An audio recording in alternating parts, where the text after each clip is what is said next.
ಕುವೆಂಪು ಅವರು ಬರೆದಿರುವಂತಹ ಗೀತೆಗಳು ಅನಂತದಿಂ ದಿಗಂತದಿಂ ಅನಂತತಾ ದಿಗಂತದಿಂ ನೋಡೆ ನೋಡೆ ಮೂಡಿ ತಂದು ಮೋಡ ಗೋಪುರ ಗಿರಿಯ ಭಿತ್ತರ ಶಿಖರದೆತ್ತರ ಅನುಭವಿಸುವ ರಸ ಋಷಿಮತಿ ಗತಿ ಮಹತ್ತರ. ನನ್ಗೆ ನಿಮ್ಗೆ ಅರ್ಥ ಆಗುತ್ತೆ.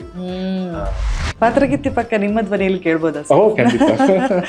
ಪಾತ್ರಗಿತ್ತಿ ಪಕ್ಕ ನೋಡಿದೇನ ಅಕ್ಕ ಹಸಿರು ಹಚ್ಚಿ ಚುಚ್ಚಿ ಮೇಲಕ್ಕರ್ಷಿಣ ಹಚ್ಚಿ. ಸಾಹಿತ್ಯದ ಜೊತೆಗೆ ಕವಿಗಳ ಜೊತೆಗೆ ಕೂಡ ಒಡನಾಡಿದವರು ಕೆಲಸ ಮಾಡಿದವರು. ಈಗ ಅಂಥ ಮಹನೀಯರಿಲ್ಲ. ಹುಣ್ಣಿಮೆಯ ರಾತ್ರಿಯಲ್ಲಿ ಉಕ್ಕುವುದು ಕಡಲಾಗಿ. ನಾನು ಸರಿ ಹೇಳಿಲ್ಲ ಅಂದ್ರೆ ಆ ಕಡೆ ಈ ಕೈಯಿಂದ ಹಿಂಗೆ ಅನ್ನೋದು ಸರಿ ಹಾಡು. ಸಿಗ್ನಲ್ ಪಾಸ್ ನಾನು ಆ ಕಡೆ ಈ ಕಡೆ ಎಲ್ಲವೋ ನೋಡ್ಕೊಂಡು ಹಾಡ್ತಾ ಇದ್ದೆ. ಸೊ ಅವಾಗ ಮೈಕ್ ಇದೆ.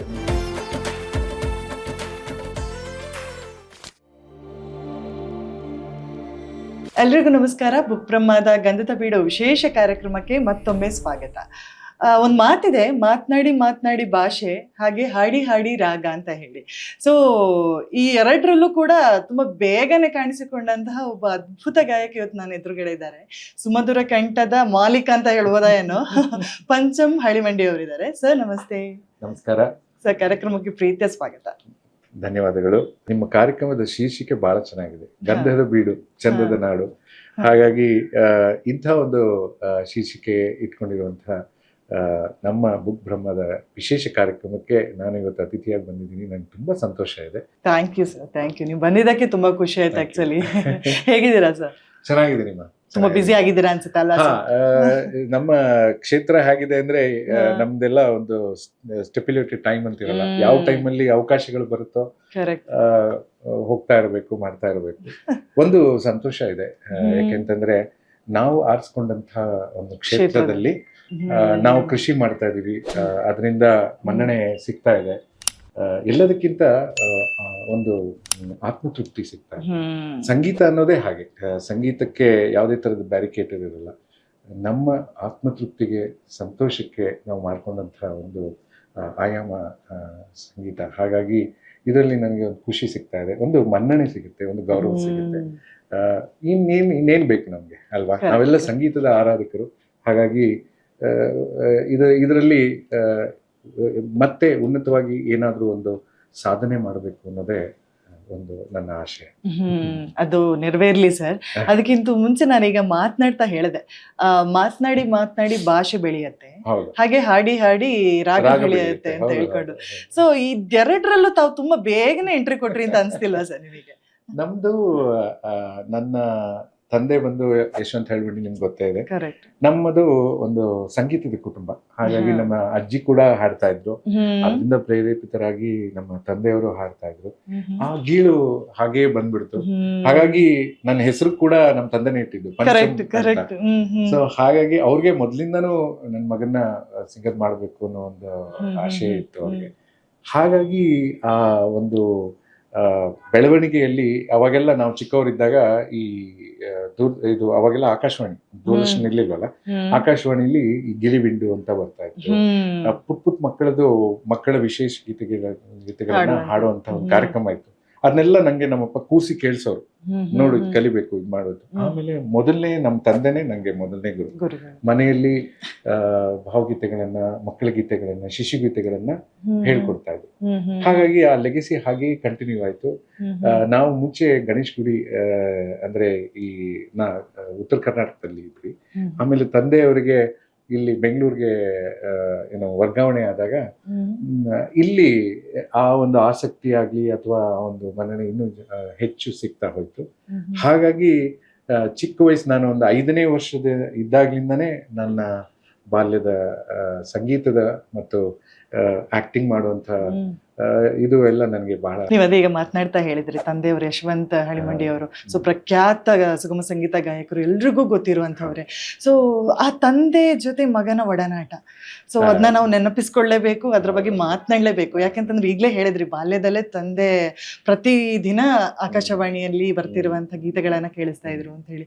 ಸೊ ಆ ಒಂದು ಮೆಮೊರಿ ಇದೆಯಲ್ಲ ಸರ್, ನೆನ್ಸ್ಕೊಂಡಾಗ ಏನ್ ಅನ್ಸುತ್ತೆ ನಿಮಗೆ? ಯಾವ್ದು ತುಂಬಾ ಕಾಡುತ್ತೆ ತಂದೆಯವರ ನೆನಪು? ಬಹಳಷ್ಟು ವಿಷಯಗಳು. ನಮ್ಮ ತಂದೆ ಅಂತಂದ್ರೆ ಒಂಥರ ಹಿ ಈಸ್ ಎ ಪರ್ಫೆಕ್ಷನಿಸ್ಟ್. ಅಂದ್ರೆ ಎಲ್ಲಾ ವಿಷಯದಲ್ಲೂ ಕೂಡ ಒಂದು ಹಾಡು ಕಲಿಯೋ ವಿಷಯ ಆಗ್ಲಿ ಅಥವಾ ಒಂದು ಊಟದ ವಿಷಯ ಆಗ್ಲಿ ಅಥವಾ ಇನ್ನೊಬ್ಬರ ಜೊತೆ ಮಾತಾಡುವಂತ ವಿಷಯ ಆಗ್ಲಿ ಅಥವಾ ಎಲ್ಲದರಲ್ಲೂ ಬಹಳ ಡಿಸಿಪ್ಲಿನ್ಡ್ ಇರಬೇಕು. ಆಮೇಲೆ ಬಹಳ ಸ್ಟ್ರಿಕ್ಟ್. ನಮ್ಗೆಲ್ಲ ಅವಾಗೆಲ್ಲ ಸಣ್ಣ ಮಕ್ಕಳಿದ್ದಾಗ ಒದೆಗಳು ಬೀಳೋವು, ಸರಿಗೆ ಹಾಡ್ಲಿಲ್ಲ ಅಂದ್ರೆ ಹೊಡಿಯೋರು. ಆತರ ನಮ್ಮನ್ನ ಬೆಳೆಸಿದ್ರು. ಅಂದ್ರೆ ಯಾಕೆ ಆತರ ಮಾಡ್ತಾ ಇದ್ರು ಅಂದ್ರೆ ಅವರಿಗೆ ಆ ಒಂದು ಮಗನ ಒಂದು ಬೆಳವಣಿಗೆ ಹೀಗೆ ಇರಬೇಕು, ಹೀಗೆ ಮಾಡಬೇಕು. ಯಾಕೆಂದ್ರೆ ನಿಮ್ಗೂ ಗೊತ್ತು, ಹಳೆ ಕಾಲದವರೆಲ್ಲ ಒಂದು ಸಿದ್ಧಾಂತ ಇಟ್ಕೊಂಡೇ ಬದುಕ್ತಾ ಇರ್ತಾರೆ. ಹಂಗೆ ನಮ್ಮ ತಂದೆಯವರು ಬೆಳೆದಿದ್ದು. ಅವರು ಬಹಳ ಕಷ್ಟಪಟ್ಟು ಮೇಲ್ ಬಂದಂತಹ ವ್ಯಕ್ತಿ. ಹಾಗಾಗಿ ಅವರಿಗೆ ಈ ಆದರ್ಶಗಳನ್ನ ಜೀವನದಲ್ಲಿ ಒಂದು ಆದರ್ಶಗಳನ್ನ ಮೂಡಿಸ್ಕೊಂಡು ಜೀವನ ಮಾಡಬೇಕು, ಅದೇ ತರ ನನ್ನ ಮಗನು ಬೆಳಿಬೇಕು ಅನ್ನೋ ಒಂದು ಆಶಯ ಇತ್ತು ಅವ್ರಿಗೆ. ಹಾಗಾಗಿ ಚಿಕ್ಕ ಹುಡುಗನ ಆದಾಗ್ನಿಂದನೇ ನನ್ನನ್ನ ಅದೇ ತರ ಬೆಳೆಸಕ್ಕೆ ಪ್ರಯತ್ನ ಪಟ್ರು. ನನಗೆ 5ನೇ ವರ್ಷ ಇರ್ಬೇಕಾದ್ರೆ ಅವಾಗೆಲ್ಲ ಏನು ಅಂತಂದ್ರೆ ನನಗೆ ಚೆನ್ನಾಗಿ ಪ್ರಾಕ್ಟೀಸ್ ಮಾಡಿಸಿ ಎಲ್ಲ ಮಾಡಿ ಕಲಿಸಿ 1-2 ಸಾಂಗ್ ಯಾವಾಗ್ಲೂ ಹಾಡ್ತಿದ್ದೆ. ನಮ್ಮ ತಂದೆಯವರ ಕಾರ್ಯಕ್ರಮದಲ್ಲಿ 2 ಸಾಂಗ್ ಅಂತೂ ಇರೋದು. ಆಚೆ ಮನೆಯ ಸುಬ್ಬಮ್ಮನಿಗೆ ಏಕಾದಶಿ ಉಪವಾಸ, ಚೆಲ್ವಿ ಎಂದು ಅತಿ ಆಸೆ ಪಡಬೇಡ ಅಂತ.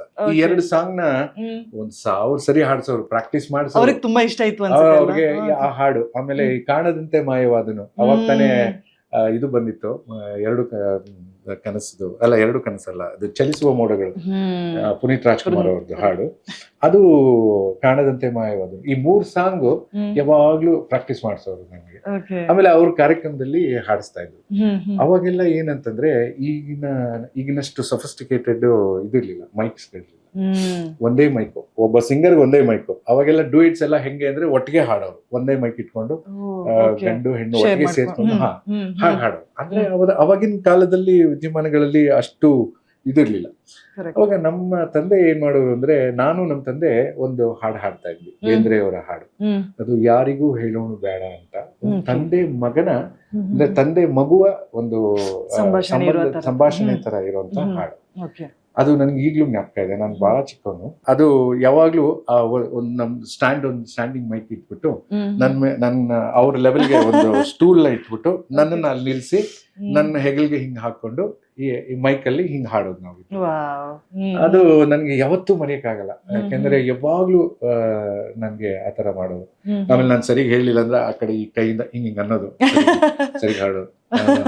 ನಾನು ಆ ಕಡೆ ಈ ಕಡೆ ಎಲ್ಲವೋ ನೋಡ್ಕೊಂಡು ಹಾಡ್ತಾ ಇರ್ತಾ ಇದ್ದೆ. ಸೊ ಅವಾಗ ಮೈಕ್ ಮುಂದೆ ಇದೆ ಅಂತ ಇದೆಲ್ಲ ಮಾಡೋರು. ಹಂಗೆ ಒಂಥರ ಅವೆಲ್ಲ ಮರೆಯಕ್ಕಾಗದೆ ಇರೋ. ಅದೇ ನಾ ಹೇಳಿದ್ನಲ್ಲ, ಬಹಳ ಏನು ಅಂದ್ರೆ ಬಹಳ ಶಿಸ್ತಿನ ಮನುಷ್ಯ, ಬಹಳ ಸಿಟ್ಟಿನ ಮನುಷ್ಯ. ಅವ್ರಿಗೇನು ಅಂದ್ರೆ ಒಂದು ಹಾಡನ್ನ ನಾವು ಹಾಡ್ಬೇಕಾದ್ರೆ ಅದಕ್ಕೆ ಭಾವನೆಗಳನ್ನ ತುಂಬಬೇಕು. ಆಮೇಲೆ ಸಾಹಿತ್ಯ, ಕವಿಗಳು ಬರೆದಿರುವಂತಹ ಕವಿತೆಗಳನ್ನ ಸಾಹಿತ್ಯಬದ್ಧ ಯಾವುದನ್ನು ತಪ್ಪಬಾರದು. ಯಾಕೆಂತಂದ್ರೆ ಕನ್ನಡದಲ್ಲಿ ಒಂದು ದೀರ್ಘನೋ ಒಂದು ಇದನ್ನ ನಾವು ಬೇರೆ ಮಾಡ್ಬಿಟ್ರೆ ಅರ್ಥನೇ ಬೇರೆ ಆಗ್ಬಿಡುತ್ತೆ. ಹಾಗಾಗಿ ಬಹಳಷ್ಟು ಇದು ವಹಿಸ್ಕೊಂಡು, ಅಂದ್ರೆ ಒಂದು ಜಾಗರೂಕತೆಯಿಂದ ಅವರು ನಮ್ಮನ್ನ ಕನ್ನಡವನ್ನ ಉಚ್ಚಾರಣೆ ಮಾಡ್ಬೇಕಾದ್ರೆ ಚೆನ್ನಾಗಿ ಕರೆಕ್ಟ್ ಆಗಿ. ಅಂದ್ರೆ ಈಗ ನೀವು ಅದೇ ಹೇಳ್ತಾ ಇದ್ದಂಗೆ ಕರೆಕ್ಟ್, ಅದು ಸಾಹಿತ್ಯ, ಒಂದು ಕವಿಗಳು ಬರೆದಿರುವಂತಹ ಕವಿತೆಯ ಸಾಲುಗಳನ್ನ ಅರ್ಥಬದ್ಧವಾಗಿ ನಾವು ಹಾಡ್ಬೇಕಾಗತ್ತೆ. ಸೊ ಅದನ್ನ ಬಾಲಕನಾಗಿದ್ದ ನಿಮಗೆ ಹೇಗೆ ಅರ್ಥೈಸ್ಲಿಕ್ಕೆ ಪ್ರಯತ್ನಿಸಿದ್ರು ಅವರು ಆ ಭಾವವನ್ನ ಹೇಳಿ? ನನಗೆ ಅವಾಗ ಕೊಡ್ತಾ ಇದ್ದಿದ್ದ ಹಾಡು ಒಂಥರ ಈ ಶಿಶುಗೀತೆಗಳಂತದ್ದು.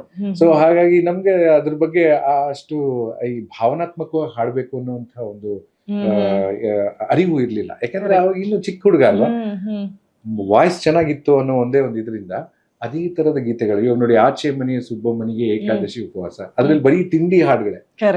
3-4 ಬಾಳೆಹಣ್ಣು, ಸ್ವಲ್ಪ ಚಕ್ಕುಲಿ ಕೊಡು ಬಳೆ, ಗಂಟೆಗೆ 2 ಸೀಬೆ ಹಣ್ಣು, ಆಗಾಗ ಒಂದೊಂದು ಕಿತ್ತಲೆ. ಇದು ಜನಗಳಿಗೆ ಏನಾಗೋದು ಅಂದ್ರೆ, ನಾನು ಹಾಡ್ಬೇಕಾದ್ರೆ ಆ ಪ್ರೆಸೆಂಟೇಶನ್, ಬಾಡಿ ಲ್ಯಾಂಗ್ವೇಜು, 3-4 ಬಾಳೆಹಣ್ಣು, ಸ್ವಲ್ಪ ಚಕ್ಕುಲಿ ಕೋಡು ಬಳೆ, ಇವೆಲ್ಲ ಮಾಡ್ತಾ ಇದ್ನಲ್ಲ, ಅದು ಜನಗಳಿಗೆ ಆ ಬಾಡಿ ಲ್ಯಾಂಗ್ವೇಜ್, ಪ್ರೆಸೆಂಟೇಶನ್ ಅಟ್ರಾಕ್ಟ್ ಆಗ್ತದೆ. ಹಾಗೆ ಸಾಕಷ್ಟು ಒಂದು 8-10 ವರ್ಷ ಇದೇ ತರ ಶಿಶುಗೀತೆಗಳನ್ನ ಹಾಡ್ತಾ ಇದ್ದೆ. ಶಿಶುಗೀತೆ ಇದ್ದಾಗ ನನ್ಗೆ ಜ್ಞಾಪಕ ಬರೋದು ಸಿ ಅಶ್ವಥ್ ಸರ್. ಯಾಕೆಂತಂದ್ರೆ ಅವರ ಹಲವಾರು ಶಿಶುಗೀತೆಗಳಿಗೆ ನಾನು ಧ್ವನಿ ಧ್ವನಿ ಕೊಟ್ಟೆ. ಕೊಟ್ಟಿದ್ದೀರಿ. ಆಮೇಲೆ ಈಗ ಬಂದಿರುವಂತಹ ಈಗ ಪ್ರಚಲಿತವಾದಂತ ಅವಾಗ ತುಂಬಾ ಫೇಮಸ್ ಆಗಿದ್ದು ಬಾಳ ಒಳ್ಳೆಯವ್ರು ನಮ್ಮ ಒಂದಿಷ್ಟು. ಆಮೇಲೆ ಕಂದನ ಕಾವ್ಯ ಅಂತ ಒಂದು ಮಕ್ಕಳ ಇದು ಬಂತು, ಅದಕ್ಕೂ ಹಾಡಿದೆ ನಾನು. Okay. ಹೀಗೆ ಬಹಳಷ್ಟು ಶಿಶುಗೀತೆಗಳನ್ನ ನಾನು ಹಾಡಿದ್ದೀನಿ. ಇವತ್ತಿಗೂ ಅವೆಲ್ಲ ಬಣ್ಣದ ತಗಡಿನ ತುತ್ತೂರಿ, ಕಾಸಿಗೆ ಕಣ್ಣು ಕಸ್ತೂರಿ, ಈ ತರ ಹಾಡುಗಳೆಲ್ಲ ಅವಾಗ ಅಶ್ವಥ್ ಸರ್ ಹಾಡ್ಸೋರು. ನಾನು ಅರ್ಚನಾ ಉಡುಪ, ಆಮೇಲೆ ಮಾಸ್ಟರ್ ಮಂಜುನಾಥ್, ನಾವೆಲ್ಲ ಒಂದು ಗ್ರೂಪ್, ಎಲ್ಲ ಒಂದೇ ಏಜ್ ನವರು. Okay. ಸೊ ನಾವ್ 5-6ನೇ ಕ್ಲಾಸ್ ಏನೋ ಅವಾಗ, ತುಂಬಾ ಚಿಕ್ಕ ಹುಡುಗ. Okay. ಸೊ ನಾವೆಲ್ಲ ಸೇರಿ ಅವಾಗೆಲ್ಲ ಏನಂದ್ರೆ ಒಂದೊಂದು ರೆಕಾರ್ಡಿಂಗ್ ಒಂದ್ 3 ದಿನ 4 ದಿನ ನಡೆಯೋದು. ಅಶ್ವಥ್ ಸರ್ ನಮ್ಮನ್ನೆಲ್ಲ ಅಷ್ಟು ಪ್ರೀತಿಯಿಂದ ನೋಡ್ಕೊಳ್ಳೋರು. ಮಕ್ಕಳು ಅಂದ್ರೆ ಬಹಳ ಇಷ್ಟ ಅವ್ರಿಗೆ. Okay. ಆಮೇಲೆ ಅವ್ರಿಗೆ ಆಗಿನ ಕಾಲಕ್ಕೆ ಕ್ಯಾಡ್ಬರೀಸ್ ಚಾಕ್ಲೇಟ್ ಬರೋದು ಇಷ್ಟು ಉದ್ದದು, ಆಗಿನ ಕಾಲಕ್ಕೆ ಅದು ಒಂಥರ ಒಂದು ಪ್ರೈಡ್ ಮೂಮೆಂಟ್ ನಮ್ಗೆ. ಯಾಕಂದ್ರೆ ಅದು ಎಲ್ರು ನಮ್ ತಂದೆ ಅಂತೂ ಕೊಡಿಸ್ತಾನೆ ಇರ್ಲಿಲ್ಲ, ಎಲ್ಲ ಚಿಕ್ಕ ಚಿಕ್ಕ ತಗೊಳ್ಳೋದು ನಾವು. ಬಟ್ ಅದು ಇಷ್ಟು ಉದ್ದದು, ಅದನ್ನ ಅಶ್ವಥ್ ಸರ್ ಕೊಡ್ಸೋರು, ಎಲ್ಲಾ ಮಕ್ಳು ಕೊಡ್ಸಿ ಹಾಡ್ಸೋದು. ನಾವು ಚೆನ್ನಾಗಿ ಹಾಡ್ಬಿಡ್ತಾ ಇದ್ವಿ. ನಾವು ಅದನ್ನಂತೂ ನಾನು ಒಂದು ವಾರ ಇಟ್ಕೊಂಡು ತಿಂತಾ ಇದ್ದೆ, ಇನ್ನೊಂದೇ ತಿನ್ನೋದು. ಯಾಕೆಂದ್ರೆ ನಮ್ಗೆ ಖುಷಿ. ಆಮೇಲೆ ಅಶ್ವಥ್ ಸರ್ ನಾನು ತುಂಬಾ ಚಿಕ್ಕವನು, ನನ್ನನ್ನು ಎತ್ಕೊಂಡಿದ್ರು. ಅದೆಲ್ಲ ಮೆಮರೀಸ್ ನನಗೆ, ಅದೆಲ್ಲ ಮೆಮರೀಸ್. ಅವರು ನಾನು ದೊಡ್ಡವನಾದ್ಮೇಲೆ ಅವ್ರು ನನ್ನ ಜೊತೆ ಅವ್ರು ನನ್ನನ್ನು ಕರೆಸಿ ಹಾಡ್ಸಿದ್ರು, ಅದೆಲ್ಲ ಇತಿಹಾಸ. ಬಟ್ ನಾವು ಚಿಕ್ಕವರಿದ್ದಾಗ ಆ ದಿನಗಳು ಇನ್ನು ಕಣ್ಣು ಕಟ್ಟಿದಂಗಿದೆ. ತುಂಬಾ ಒಳ್ಳೊಳ್ಳೆ ಏನು ಸಂಗೀತ ನಿರ್ದೇಶಕರ ಜೊತೆ ನಾನು ಕೆಲಸ ಮಾಡಿದೆ ಅನ್ನೋದು ಸಂತೋಷ ನನಗೆ. ಬಾಲ್ಯದಲ್ಲಿ ಹಾಡಿದಂತ ಆಗ ಹೇಳಿದಂತೆ ಸಾಂಗ್ ಯಾವ್ದಾದ್ರು ಒಂದು ಹಾಡಿ ತೋರಿಸ್ಬೋದಾ ಸರ್? ಕಂದನ ಕಾವ್ಯದ್ದೊಂದು ನಮ್ಮ ಜಯಶ್ರೀ ಅರವಿಂದ್ ಅವರ ಸಂಗೀತ ನಿರ್ದೇಶನದಲ್ಲಿ ಆದಂತ ಒಂದು ಹಾಡಿದು. ಚಡ್ಡಿ ಗಿಡ್ಡಿ ಹಾಕಿಕೊಂಡು ಕುದುರೆ ಮೇಲೆ ಕುಳಿತುಕೊಂಡು ಲಗಾಮಿ ಹಿಡಿದುಕೊಂಡು ಹೈ ಹೈ ಹೈ, ಲಂಗ ಗಿಂಗ ಹಾಕಿಕೊಂಡು ಕುದುರೆ ಮೇಲೆ ಕುಳಿತುಕೊಂಡು ಅಣ್ಣನ ಸೊಂಟ ಹಿಡಿದುಕೊಂಡು ಹೈ ಹೈ ಹೈ, ಈ ತರ ಹಾಡು. ಆಮೇಲೆ ಅಮ್ಮ ನಂಗೆ ಮರೀದೆ ಕೋಡೆ ಕಾಯಿ ಬೆಲ್ಲ, ಇಲ್ದೆ ಹೋದ್ರೆ ಬೆಳಿಗ್ಗೆ ಬೇಗ ಎಚ್ಚರ ಆಗಲ್ಲ, ಬೇಕು ನಂಗೆ ಪ್ಯಾಂಟು ಕೋಟು ಬೂಟು ಎಲ್ಲ, ಸ್ಮಾರ್ಟ್ ಬಾಯ್ ಅಂದ್ಮೇಲೆಲ್ಲ ಇರ್ಲೇಬೇಕಲ್ಲ. ನೋಡಿ, ಈ ತರ ಹಾಡುಗಳನ್ನ ಅವಾಗ ಬಹಳ ಪ್ರಚಲಿತ ಆಗೋಯ್ತದೆ. ಸೊ ಹಾಗಾಗಿ ಅದು, ಆಮೇಲೆ ಹಾಗೆ ಎಷ್ಟೊಂದು ಗೀತೆಗಳು. ಆಮೇಲೆ ಈ ಬಹಳ ಒಳ್ಳೆ ನಮ್ಮಿಸ್ ಅನ್ನೋದು, ಅದಕ್ಕೆ ಕೋರಸ್ ಎಲ್ಲ ನಾವೇ ಹಾಡಿರೋದು. ಛಾಯಾ ಮೇಡಮ್ ಮೇನ್ ಸಿಂಗಿಂಗ್ ಮಾಡಿದ್ರು, ಅವ್ರ ಹಿಂದೆ ನಾವು ಕೋರಸ್ ಸಿಂಗಿಂಗ್ ಎಲ್ಲ ಮಾಡ್ತಾ ಇದ್ವಿ. ಅದು ಇಷ್ಟು ಬಣ್ಣದ ತಗಡಿನ ತುತ್ತೂರಿ, ಕಾಸಿಗೆ ಕೊಂಡನು ಕಸ್ತೂರಿ, ಈ ತರದ್ದು ಹಾಡುಗಳು. ಅವಾಗೆಲ್ಲ ಸಾಕಷ್ಟು ಹಾಡುಗಳನ್ನ ಧ್ವನಿ ಸಾಂದ್ರಿಕೆಗಳು, ಅವಾಗ ಧ್ವನಿ ಕ್ಯಾಸೆಟ್ಗಳು ಬರೋದು, ಅವಾಗ ಕ್ಯಾಸೆಟ್ ಯುಗ ಅವಾಗ. ಸೊ ಹಾಗಾಗಿ ಒಂದು 8-10 ಮಕ್ಕಳ ಕ್ಯಾಸೆಟ್ಗಳಿಗೆ ಹಾಡಿದೆ. ಅದು ಹಾಡ್ತಾನೆ 1-2 ಕಡೆ ನನ್ನ ಇನ್ವಾಲ್ವ್ಮೆಂಟ್ ನೋಡಿ ಒಂದಿಬ್ರು ನಮ್ಮ ತಂದೆಗೆ, ಇಲ್ಲ ಅವನು ಆಕ್ಟ್ ಮಾಡ್ತಾನೆ, ಅವನ ಹತ್ರ ನಾನು ಆಕ್ಟ್ ಮಾಡಿಸ್ಬೇಕು ಅಂತ ಹೇಳಿ ಮಲೆನಾಡಿನ ಚಿತ್ರಗಳು ಅಂತ ಒಂದು, ಕಂದನ ಕಾವ್ಯ ಅಂತ ಒಂದು ಶಾರ್ಟ್ ಇದು ಬಂತು, ಧಾರಾವಾಹಿಗಳು ಬಂತು. ಅದರಲ್ಲಿ ನನ್ನನ್ನ ಇದು ಮಾಡಿದ್ರು. ಜಾಗೃತಿ ಅಂತ ಒಂದು ಸೀರಿಯಲ್ಗೆ ನನಗೆ ತಗೊಂಡ್ರು. ಅದರಲ್ಲಿ ಶ್ರೇಷ್ಠ ಬಾಲನಟ ಪ್ರಶಸ್ತಿ ಕೂಡ ಬಂತು ನನಗೆ. ಸೊ ಹಾಗಾಗಿ ಇದೆಲ್ಲ ನಾನು ಒಂದು 8ನೇ ಕ್ಲಾಸ್ ಅಷ್ಟೊತ್ತಿಗೆ ಇಷ್ಟೆಲ್ಲ ಆಗೋಗಿತ್ತು. ನಾನು ಅದೇ ಕೇಳ್ಬೇಕು ಅನ್ಕೊಂಡೆ. ಸೊ ಅವಕಾಶಗಳು ಬೇಗ ಬಂದ್ರೆ, ಒಬ್ಬ ಕಲಾವಿದನಾಗಿ ನಿಮ್ಮ ಹತ್ರ ಕೇಳೋದಾದ್ರೆ, ಅವಕಾಶಗಳು ಬೇಗ ಬಂದ್ರೆ ಒಂದು ರೀತಿಯಲ್ಲಿ ಪಾಸಿಟಿವ್, ಹೌದು. ಇನ್ನೊಂದು ದೊಡ್ಡ ರೀತಿಯ ಜವಾಬ್ದಾರಿ, ಅನ್ನು ಮುಂದುವರಿಸ್ಕೊಂಡು ಹೋಗುವಂತದ್ದು ಅಷ್ಟೇ ದೊಡ್ಡ ಜವಾಬ್ದಾರಿ. ಅವಾಗ ಅದೇ ಒಂದು ನಮ್ಮ ತಂದೆ ಪೀಕ್ ಟೈಮ್ ಅದು, ಅವರು ಕೂಡ ಕಾರ್ಯಕ್ರಮಗಳು ಅದು ಇದು ಅಂತೆಲ್ಲ ಮಾಡೋರು. ಅದೇ ನಿಟ್ಟಿನಲ್ಲಿ ನಾನು ಆ ಟೈಮ್ ನನಗೆ SSLC ಬೇರೆ, ಅವಾಗ 8ನೇ ಕ್ಲಾಸ್ 9ನೇ ಕ್ಲಾಸಲ್ಲಿದ್ದೆ. ಸೊ ಹಾಗಾಗಿ ಓದು ಜೊತೆಗೆ ಹಾಡು, ಜೊತೆಗೆ ನಮ್ಮ ತಂದೆಯವರ ಜೊತೆ ಕಾರ್ಯಕ್ರಮಗಳು ಹೋಗೋದು, ಇದೆಲ್ಲ ಸಾಕಷ್ಟು ಮನೆಯಲ್ಲೇ ಈ ತರ ವಾತಾವರಣ ಇರೋದ್ರಿಂದ ಅವಾಗ ಒಂಥರ ಒಂದು ಪ್ರಬುದ್ಧತೆ ಬರಕ್ ಶುರು ಆಗ್ತಾ ಇದೆ.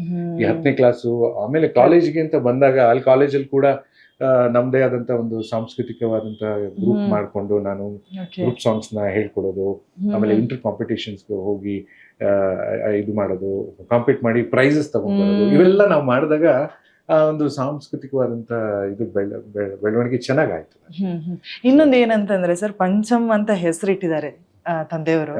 ಸೊ ಆ ಹೆಸರಿಗೆ ತಕ್ಕಂತೆ ನಾವು ಅದೇ ವೃತ್ತಿಯಲ್ಲಿ ಮುಂದುವರಿಬೇಕು ಅನ್ನುವಂತ ಏನಾದ್ರು ಪ್ರೆಷರ್ ನಿಮ್ ಮೇಲೆ ಇತ್ತ ಅಥವಾ ಪ್ರೀತಿಯಿಂದಾನೇ ಮುಂದುವರಿಸಿದ್ರ? ಪ್ರೀತಿಯಿಂದಾನೆ. ನಾನು ಆಕ್ಚುಲಿ ಇಂಜಿನಿಯರಿಂಗ್ ಮಾಡ್ಕೊಂಡು ಓಕೆ 17-18 ವರ್ಷ ನಾನು ಸಾಫ್ಟ್ವೇರ್ ಇಂಜಿನಿಯರ್ ಆಗಿ ವರ್ಕ್ ಮಾಡಿದೆ. ಅಂದ್ರೆ ಒಂದು ವೋಡೋಫೋನ್ ಅನ್ನುವಂಥ ಕಂಪ್ನಿನಲ್ಲಿ ಟೆಕ್ನಿಕಲ್ ಡಿಪಾರ್ಟ್ಮೆಂಟ್, ಕಲೆಕ್ಷನ್ ಡಿಪಾರ್ಟ್ಮೆಂಟ್ ಎಲ್ಲ ವರ್ಕ್ ಮಾಡಿದೆ. ನಮ್ದು ಏನಾಗ್ಬಿಡೋದು ಅಂದ್ರೆ ಪ್ರೆಷರ್ ಕೆಲಸಗಳು, ನಿಮ್ಗೆ ಗೊತ್ತಲ್ಲ. ಸೊ ಹಾಗಾಗಿ ಎಷ್ಟೋ ಸರಿ ಬೆಳಿಗ್ಗೆ 8 ಗಂಟೆಗೆ ಹೋದ್ರೆ ರಾತ್ರಿ 8 ಗಂಟೆ. ಇದೇ ಎಲೆಕ್ಟ್ರಾನಿಕ್ ಸಿಟಿನಲ್ಲಿ 8-10 ವರ್ಷ ಕೆಲಸ ಮಾಡಿದ್ದೀನಿ. So one point of time ಅಲ್ಲಿ ನನಗೆ ಸಾಕು ಅನಿಸ್ತು. ಯಾಕೆಂತಂದ್ರೆ ಸಾಕಷ್ಟು ಅವಕಾಶಗಳನ್ನ ಬಿಟ್ಬಿಟ್ಟೆ ನಾನು. ನನಗೆ ಬೇರೆ ಹೊರದೇಶಗಳಿಂದ ಎಲ್ಲ ಇದು ಅವಕಾಶಗಳು ಬರೋದು, ಪ್ರತಿಷ್ಠಿತವಾದಂಥ ವೇದಿಕೆಗಳಿಂದ ಅವಕಾಶ ಬರೋದು, ನಮ್ಗೆ ರಜೆಗಳು ಸಿಗ್ತಾ ಇರಲಿಲ್ಲ. ಸೊ ಹಾಗಾಗಿ ನನಗೆ ಕಮಿಟ್ಮೆಂಟ್ ಅನ್ನೋ ಒಂದು ಇದರಿಂದ ಫ್ಯಾಮಿಲಿ ಕಮಿಟ್ಮೆಂಟ್ಸ್ ಎಲ್ಲ ಇತ್ತು. ಹಾಗಾಗಿ ಕೆಲವು ವರ್ಷಗಳು 17 ವರ್ಷಗಳು ಸುದೀರ್ಘವಾಗಿ ಒಂದು ಕಾರ್ಪೊರೇಟ್ ಕಂಪ್ನಿನಲ್ಲಿ ಕೆಲಸ ಮಾಡಿದೆ. ಅದಾದ್ಮೇಲೆ ಈ ಕೋವಿಡ್ ಬಂದ್ಮೇಲೆ ನನಗೂ ಬೇಡ, ಒಂದು ಸ್ವಲ್ಪ ನನ್ನ ವೃತ್ತಿನಲ್ಲೇ ಹೋಗೋಣ ಅನ್ನುವಂತಹ ಒಂದು ಆಸೆ ನನಗಾಯ್ತು. ಈ 17 ವರ್ಷ ಕೆಲಸ ಮಾಡಿ ಸಡನ್ ಆಗಿ ಇನ್ನೊಂದು ಇದಕ್ಕೆ ವೃತ್ತಿಗೆ ನಾವು ಜಂಪ್ ಮಾಡೋದಿದೆಯಲ್ಲ, ಅದೊಂಥರ ತುಂಬಾ ಕಷ್ಟ. ಹೇಗಿತ್ತು ಸರ್ ಆರಂಭದ ದಿನಗಳು? ಯಾಕೆಂತಂದ್ರೆ ಎಷ್ಟೋ ಕಲಾವಿದರಿಗೆ ನಮ್ಮ ನೆಚ್ಚಿನ ಫೀಲ್ಡ್ ಅಲ್ಲೇ ಇಳಿಲಿಕ್ಕೆ ತುಂಬಾ ಭಯ ಇರುತ್ತೆ. ಆರ್ಥಿಕವಾಗಿಯೂ ಆಗಿರ್ಬೋದು, ಎಲ್ಲಾ ರೀತಿಯಲ್ಲಿ ಚಾಲೆಂಜಿಂಗ್ ಇರುತ್ತೆ. ಎಲ್ಲಾ ರೀತಿಗಿಂತ ಆರ್ಥಿಕವಾಗಿ. ಯಾಕೆಂತಂದ್ರೆ ನನ್ಗೆ ಆಗ ಮಕ್ಕಳು ಒಂದು ಏಜ್ಗೆ ಬರುವಂತಹ ಇದು. ಸೊ ನನ್ನ ಹೆಂಡತಿ ಕೂಡ ಪಾಪ ಸಪೋರ್ಟ್ ಮಾಡೋದು, ಏನು ತೊಂದರೆ ಇಲ್ಲ. ಬಟ್ ಆರಂಭಿಕ ದಿನಗಳಿದೆಯಲ್ಲ, ಅದು ಒಂಥರ ಕಷ್ಟಕರವಾಗಿತ್ತು. ಯಾಕೆಂತಂದ್ರೆ ಆಲ್ ಆಫ್ ಎ ಸಡನ್ ನಾವು 17 ವರ್ಷ ಈ ಕಾರ್ಪೊರೇಟ್ ಮೈಂಡ್ ಸೆಟಪ್ ಅಲ್ಲೇ ಇರ್ತೀವಿ. ಪ್ರತಿಯೊಂದು ಎಲ್ಲ ಒಂಥರ ನೀಟಾಗಿ ಆಗ್ತಾ ಇರುತ್ತೆ. ಆಲ್ ಆಫ್ ಎ ಸಡನ್ ಅದು ಇಲ್ಲ ಅಂದಾಗ, ಪರ್ಯಾಯವಾಗಿ ಬೇರೆ ಏನೋ ಮಾಡ್ಕೋಬೇಕು ಅಂತಂದಾಗ ಕಷ್ಟ ಆಗೋದು. ಹಾಗೆ ಛಲ ಬಿಡದೇನೆ, ಯಾಕೆಂತಂದ್ರೆ ನಮ್ಮ ತಂದೆಯನ್ನು ಒಂದು ಲೇಬಲ್ ಇತ್ತಲ್ಲ. ಸೊ ಹಾಗಾಗಿ ನನ್ನ ಒಂದು ಪ್ರೇರಣೆ, ನನ್ನ ಒಂದು ಸ್ವಯಂ ಇದರಿಂದ ನಾನು ಬೇರೆ ಬೇರೆ ಕಡೆ ಎಲ್ಲ ಹೋಗಿ ಕಾರ್ಯಕ್ರಮಗಳು ಮಾಡೋದು. ಆಮೇಲೆ ಅವಕಾಶಗಳು ಮತ್ತೆ ಒದಗ್ತಾ ಬಂತು. ಹಾಗಾಗಿ ಹಲವಾರು ಏನು ವಿದೇಶಗಳಿಗೆ ಕಾರ್ಯಕ್ರಮಗಳನ್ನ ಕೊಡ್ತಾ ಹೋದೆ. ಆಮೇಲೆ ಕೆಲವೊಬ್ರು ಹೇಳೋದು, ನಿಮ್ಮ ಇದು ಕಲಿಕೆ ಚೆನ್ನಾಗಿರುತ್ತೆ, ನೀವು ಯಾಕೆ ಕ್ಲಾಸಸ್ ಶುರು ಮಾಡಬಹುದು ಅಂತ ಆನ್ಲೈನ್ ಕ್ಲಾಸಸ್ ಶುರು ಮಾಡಿದೆ. ಸೊ ಹಾಗಾಗಿ ಇವತ್ತು ಆನ್ಲೈನ್ ಕ್ಲಾಸಸ್ ನನಗೆ ಅದೇ ಒಂದು ದೊಡ್ಡ ಒಂದು ವೃತ್ತಿಯಾಗಿದೆ. ಸೊ ಹಾಗಾಗಿ ಆನ್ಲೈನ್ ಕ್ಲಾಸಸ್ ಮಾಡ್ತೀನಿ. ನಂದೇ ಆದಂತಹ ಗಾನ ಸಂಭ್ರಮ ಅನ್ನುವಂಥ ಒಂದು ಸಂಗೀತದ ಸಂಸ್ಥೆಯನ್ನು ಕಟ್ಟಿದ್ದೀನಿ. ಆ ಸಂಸ್ಥೆಯಲ್ಲಿ ಸಾಕಷ್ಟು ಜನ ಸ್ಟೂಡೆಂಟ್ಸ್ ಇದ್ದಾರೆ. ಅವರಿಗೆ ಹಾಡು ಹೇಳ್ಕೊಡೋದ್ರಿಂದ ಹಿಡಿದು ಅವರಿಗೆ ಪ್ರತಿಭಾನ್ವಿತ ಕಲಾವಿದರುಗಳಿಗೆ ವೇದಿಕೆಯನ್ನ ಕಲ್ಪಿಸ್ಕೊಡುವಂತಹ ಕೆಲಸಗಳನ್ನು ಮಾಡ್ತಾ ಇದ್ದೀವಿ. ಅಂದ್ರೆ ನಾವೇನ್ ಮಾಡ್ತಿದೀವಿ ಅಂದ್ರೆ, ಕನ್ನಡ ಕಟ್ಟುವಂತ ಕೆಲಸ ಅಂದ್ರೆ ಕನ್ನಡ ಕವಿಗಳ ಗೀತೆಗಳನ್ನ ಮನೆ ಮನೆಗೆ ತಲುಪಿಸುವಂತಹ ಕೆಲಸ. ಅದಕ್ಕೆ ನಾನು ಆ ಶೀರ್ಷಿಕೆಗೆ, ನೀವು ಹೇಗೆ ಗಂಧದ ಬೀಡು ಅಂತ ಇಟ್ಕೊಂಡಿದ್ರು ಹಾಗೆ ನಾನು ಮನೆ ಮನ ಗಾನ ಅನ್ನುವಂಥ ಒಂದು ಶೀರ್ಷಿಕೆ ಹೇಳಿ ಪ್ರತಿ ತಿಂಗಳು ಬಿಡದೆ ನಿರಂತರವಾಗಿ ಬೆಂಗಳೂರಿನ ಎಲ್ಲ ಬಡಾವಣೆಗಳಿಗೆ ಹೋಗಿ, ಅಂದ್ರೆ ಒಂದು ತಿಂಗಳಲ್ಲಿ ಒಂದು ಬಡಾವಣೆಗೆ ಹೋಗಿ ಸಂಗೀತಾಸಕ್ತರ ಮನೆಯಲ್ಲಿ ನಾವು ನನ್ನ ಸ್ಟೂಡೆಂಟ್ಸ್ ನ ಹಾಡಿಸ್ತೀನಿ ನಾನು. ಅಂದ್ರೆ ಒಂದು ಕನ್ನಡದ ಕೆಲಸ, ಇನ್ನೊಂದು ನಮ್ಮ ಸ್ಟೂಡೆಂಟ್ಸ್ಗೆ ಒಂದು ವೇದಿಕೆಯನ್ನು ಕಲ್ಪಿಸುವಂತ ಕೆಲಸ. ಈ ಎರಡು ಬಹಳ ಚೆನ್ನಾಗಿ ನಡೀತಾ ಇದೆ. 2.5 ವರ್ಷಗಳಿಂದ ನಿರಂತರವಾಗಿ ಇದನ್ನ ನಾವು ಮಾಡ್ತಾ ಇದೀವಿ. 35 ಸಂಚಿಕೆಗಳಾಯ್ತು. 35 ತಿಂಗಳಿಂದ. ಮೊನ್ನೆ ತಾನೇ ಆರ್.ಆರ್. ನಗರಲ್ಲಿ ಒಂದು ಕಾರ್ಯಕ್ರಮ ಆಯ್ತು. 35 ವರ್ಷಗಳಿಂದ ಇದನ್ನ ನಾವು ಮಾಡ್ತಾ ಇದ್ದೀವಿ. ಸೊ ಇದರಲ್ಲಿ ನಮ್ಮ ಆದ್ಯತೆ ಏನು ಅಂತಂದ್ರೆ, ಕನ್ನಡ ಗೀತೆಗಳನ್ನ ಒಲವು ಅರಿವು ಮೂಡಿಸುವಂತ ಕೆಲಸ. ಈಗಿನ ವಿದ್ಯಮಾನಗಳಲ್ಲಿ ಚಿಕ್ಕ ಮಕ್ಕಳಿಗೆ ಕುವೆಂಪು ಯಾರು, ಬೇಂದ್ರೆ ಯಾರು, ನರಸಿಂಹಸ್ವಾಮಿ ಯಾರು, ನಮ್ಮ ಕನ್ನಡದಲ್ಲಿ ಎಷ್ಟು ಸೌಖ್ಯವಾಗಿದೆ, ನಮ್ಮ ಸಾಹಿತ್ಯ ಎಷ್ಟು ಶ್ರೀಮಂತವಾಗಿದೆ ಏನು ಗೊತ್ತಿಲ್ಲ. ಸೊ ಈ ತರ ವಿದ್ಯಮಾನಗಳಲ್ಲಿ ಮನೆಗೆ ನಾವು ಹೋಗಿ ನಮ್ಮ ಕನ್ನಡ ಗೀತೆಗಳನ್ನ, ನಮ್ಮ ಕನ್ನಡ ಕವಿಗಳನ್ನ, ಸಂಯೋಜಕರನ್ನ ಅಲ್ಲಿ ನಾವು ಬಿಂಬಿಸ್ಬೇಕು. ಅಟ್ಲೀಸ್ಟ್ ಆ ಮಕ್ಕಳಿಗೆ ಅಥವಾ ಆ ಮನೆ ಜನಗಳಿಗೆ ಅಥವಾ ಅವರ ಸಂಬಂಧಿಕರಿಗೆ ಅಥವಾ ಸ್ನೇಹಿತರುಗಳಿಗೆ ಅಟ್ಲೀಸ್ಟ್ ಕನ್ನಡತನದ ಕನ್ನಡ ಭಾವಗೀತೆಗಳು ಏನು ಅನ್ನೋದು ಗೊತ್ತಾಗ್ಲಿ. ಪಿಕ್ಚರ್ ಸಾಂಗ್ ಎಲ್ಲರೂ ಹಾಡ್ತಾರೆ, ಕರೆಕ್ಟ್ ಆದ್ರೆ ಭಾವಗೀತೆಗಳಿಗೆ ಅದರದೇ ಆದಂತಹ ಒಂದು ವೈಶಿಷ್ಟ್ಯತೆ ಇದೆ, ಮನ್ನಣೆ ಇದೆ, ಆಮೇಲೆ ಅದರಲ್ಲಿ ಭಾವನೆಗಳಿದೆ, ಆಮೇಲೆ ಜೀವನವನ್ನ ರೂಪಿಸಿಕೊಳ್ಳುವಂತಹ ಒಂದು ವಿದ್ಯಮಾನ ಇದೆ. ಹಾಗಾಗಿ ಭಾವಗೀತೆಗೆ ನಾನು ಒತ್ತು ಕೊಡ್ತಾ ಇದ್ದೀನಿ. ಆ ಮನೆ ಮನಗಾನದ ಸರಣಿ ಕಾರ್ಯಕ್ರಮ ಏನಿದೆ ಅದರಲ್ಲಿ ಫಾರ್ ಎಕ್ಸಾಂಪಲ್ ಇವತ್ತು ನೀವು ಹಾಡಿದ್ರಿ ಅನ್ಕೊಳ್ಳಿ, ನಿಮ್ಮ ಗೀತೆಯನ್ನ ನಾನು ಇದೇ ತರ ವಿಡಿಯೋ ಮಾಡಿ ಅದನ್ನ ಚಂದವಾಗಿ ನಾನೇ ಡಿಸೈನಿಂಗ್ ಎಲ್ಲ ಮಾಡಿ ಅದನ್ನ ದಿನಕ್ಕೊಂದು ಗೀತೆ ಅಂತ ನಮ್ಮ ಗಾನ ಸಂಭ್ರಮ ಯೂಟ್ಯೂಬ್ ಚಾನಲ್ ಅಲ್ಲಿ ಪೋಸ್ಟ್ ಮಾಡ್ತೀನಿ. ಅದು ಅವ್ರಿಗೆ ಇನ್ನೊಂದು ಉತ್ತೇಜನ. ಯಾಕೆಂತಂದ್ರೆ ನೀವು ಹಾಡಿರುವಂತ ಹಾಡನ್ನೇ ನೀವು ನಿಮ್ಮ ಫ್ಯಾಮಿಲಿ ಫ್ರೆಂಡ್ಸ್ಗೆಲ್ಲ ಕಳಿಸಿದಾಗ they feel happy and they feel proud. ಆಮೇಲೆ ಒಂದು ಅವ್ರಿಗೆ ಖುಷಿ ಆಗುತ್ತೆ, ಎರಡನೇದು ನಮ್ಮ ಗಾನ ಸಂಭ್ರಮ ಸಬ್ಸ್ಕ್ರೈಬ್ ಆಗುತ್ತೆ, ನಮ್ಮ ಗಾನ ಸಂಭ್ರಮ ಬೇರೆ ಕಡೆನೂ ಅವ್ರಿಗೂ ಮನ್ನಣೆ ಸಿಗ್ತದೆ. ಓಕೆ, ಇದೇನು ಸ್ಪೆಷಲ್ ಆಗಿ ಮಾಡ್ತಾ ಇದಾರಲ್ಲ ಅನ್ನುವಂತಹ ಒಂದು ಅಭಿವ್ಯಕ್ತಿ ಅವ್ರಿಗೂ ಮೂಡುತ್ತೆ. ಹಾಗಾಗಿ ಇದು ಒಟ್ಟಾರೆ ನನಗೆ ಒಂದು ಸಂತೋಷ ಕೊಡೋದೇನು ಅಂದ್ರೆ, ಈ ಸಮುದಾಯಕ್ಕೂ ಕನ್ನಡ ಕವಿಗಳ ಗೀತೆಗಳನ್ನ ಅವ್ರಿಗೆ ಕಲಿಸಿ ಅವ್ರಿಗೆ ಅದರಲ್ಲಿ ಆಸಕ್ತಿ ತುಂಬುವಂತ ಕೆಲಸ ಮಾಡಬೇಕು. ಅದನ್ನ ನಾವು ಮಾಡ್ತಾ ಇದೀವಿ. ಕಷ್ಟದ ಕೆಲಸ ಮಾಡಿದ್ರು, ತುಂಬಾ ಕಷ್ಟದ ಕೆಲಸ. ಯಾಕೆಂತಂದ್ರೆ ಇವತ್ತು ನೀವು ನೋಡಿದೀರಾ ಎಲ್ಲ ಹಿಪ್ ಹಾಪ್ ಅಂತೆ, ಈ ಕೊರಿಯನ್ ಇದು ಅಂತೆ. ನಮ್ಮ ಮಕ್ಕಳುಗಳೇ ಆ ತರದ ಪಾಶ್ಚಾತ್ಯ ಜೀವನದ ಏನೋ ಸಂಗೀತಕ್ಕೆ ಒಗ್ಗೂಡ್ಬಿಟ್ಟಿದ್ದಾರೆ. ಯಾಕೆಂತಂದ್ರೆ ಇವತ್ತಿನ ವಿದ್ಯಮಾನಗಳಲ್ಲಿ ಅವಾಗೆಲ್ಲ ನಾವು ಚಿಕ್ಕವರಿದ್ದಾಗ ಒಂದು ಡಿ.ಡಿ 1 ಇಲ್ಲ ಡಿ.ಡಿ 9 ಅಥವಾ ಚಂದನ ಏನು ಇರ್ಲಿಲ್ಲ ಅವಾಗ. ಈಗ ನಿಮ್ಗೆ ಟಿವಿ ಆನ್ ಮಾಡಿದ್ರೆ ಅವಾಗೆಲ್ಲ ನಿಮ್ಗೆ ಇದು ಶೋ ಎಲ್ಲಿತ್ತು ನಮ್ಗೆ, ಇವಾಗೆಲ್ಲ ನಮ್ಗೆ ಸಾರೆಗಮ ಅಂತೆ ಇದಂತೆ ರಿಯಾಲಿಟಿ ಶೋಗಳು ಎಲ್ಲಿತ್ತು. ಈಗ ನಿಮ್ಗೆ ಎಷ್ಟಿದೆ ರಿಯಾಲಿಟಿ ಶೋಗಳಿದೆ, ಅವಕಾಶಗಳಿದೆ. ಸೊ ಅದೇ ತರ ಮಕ್ಕಳುಗಳು ಅಪ್ಡೇಟ್ ಆಗ್ತಾ ಇದಾರೆ, ಅಪ್ಗ್ರೇಡ್ ಆಗ್ತಾ ಇದಾರೆ. ಸೊ ಹೊಸ ಹೊಸ ಟ್ಯಾಲೆಂಟ್ಗಳು ಬರ್ತಾ ಇದೆ.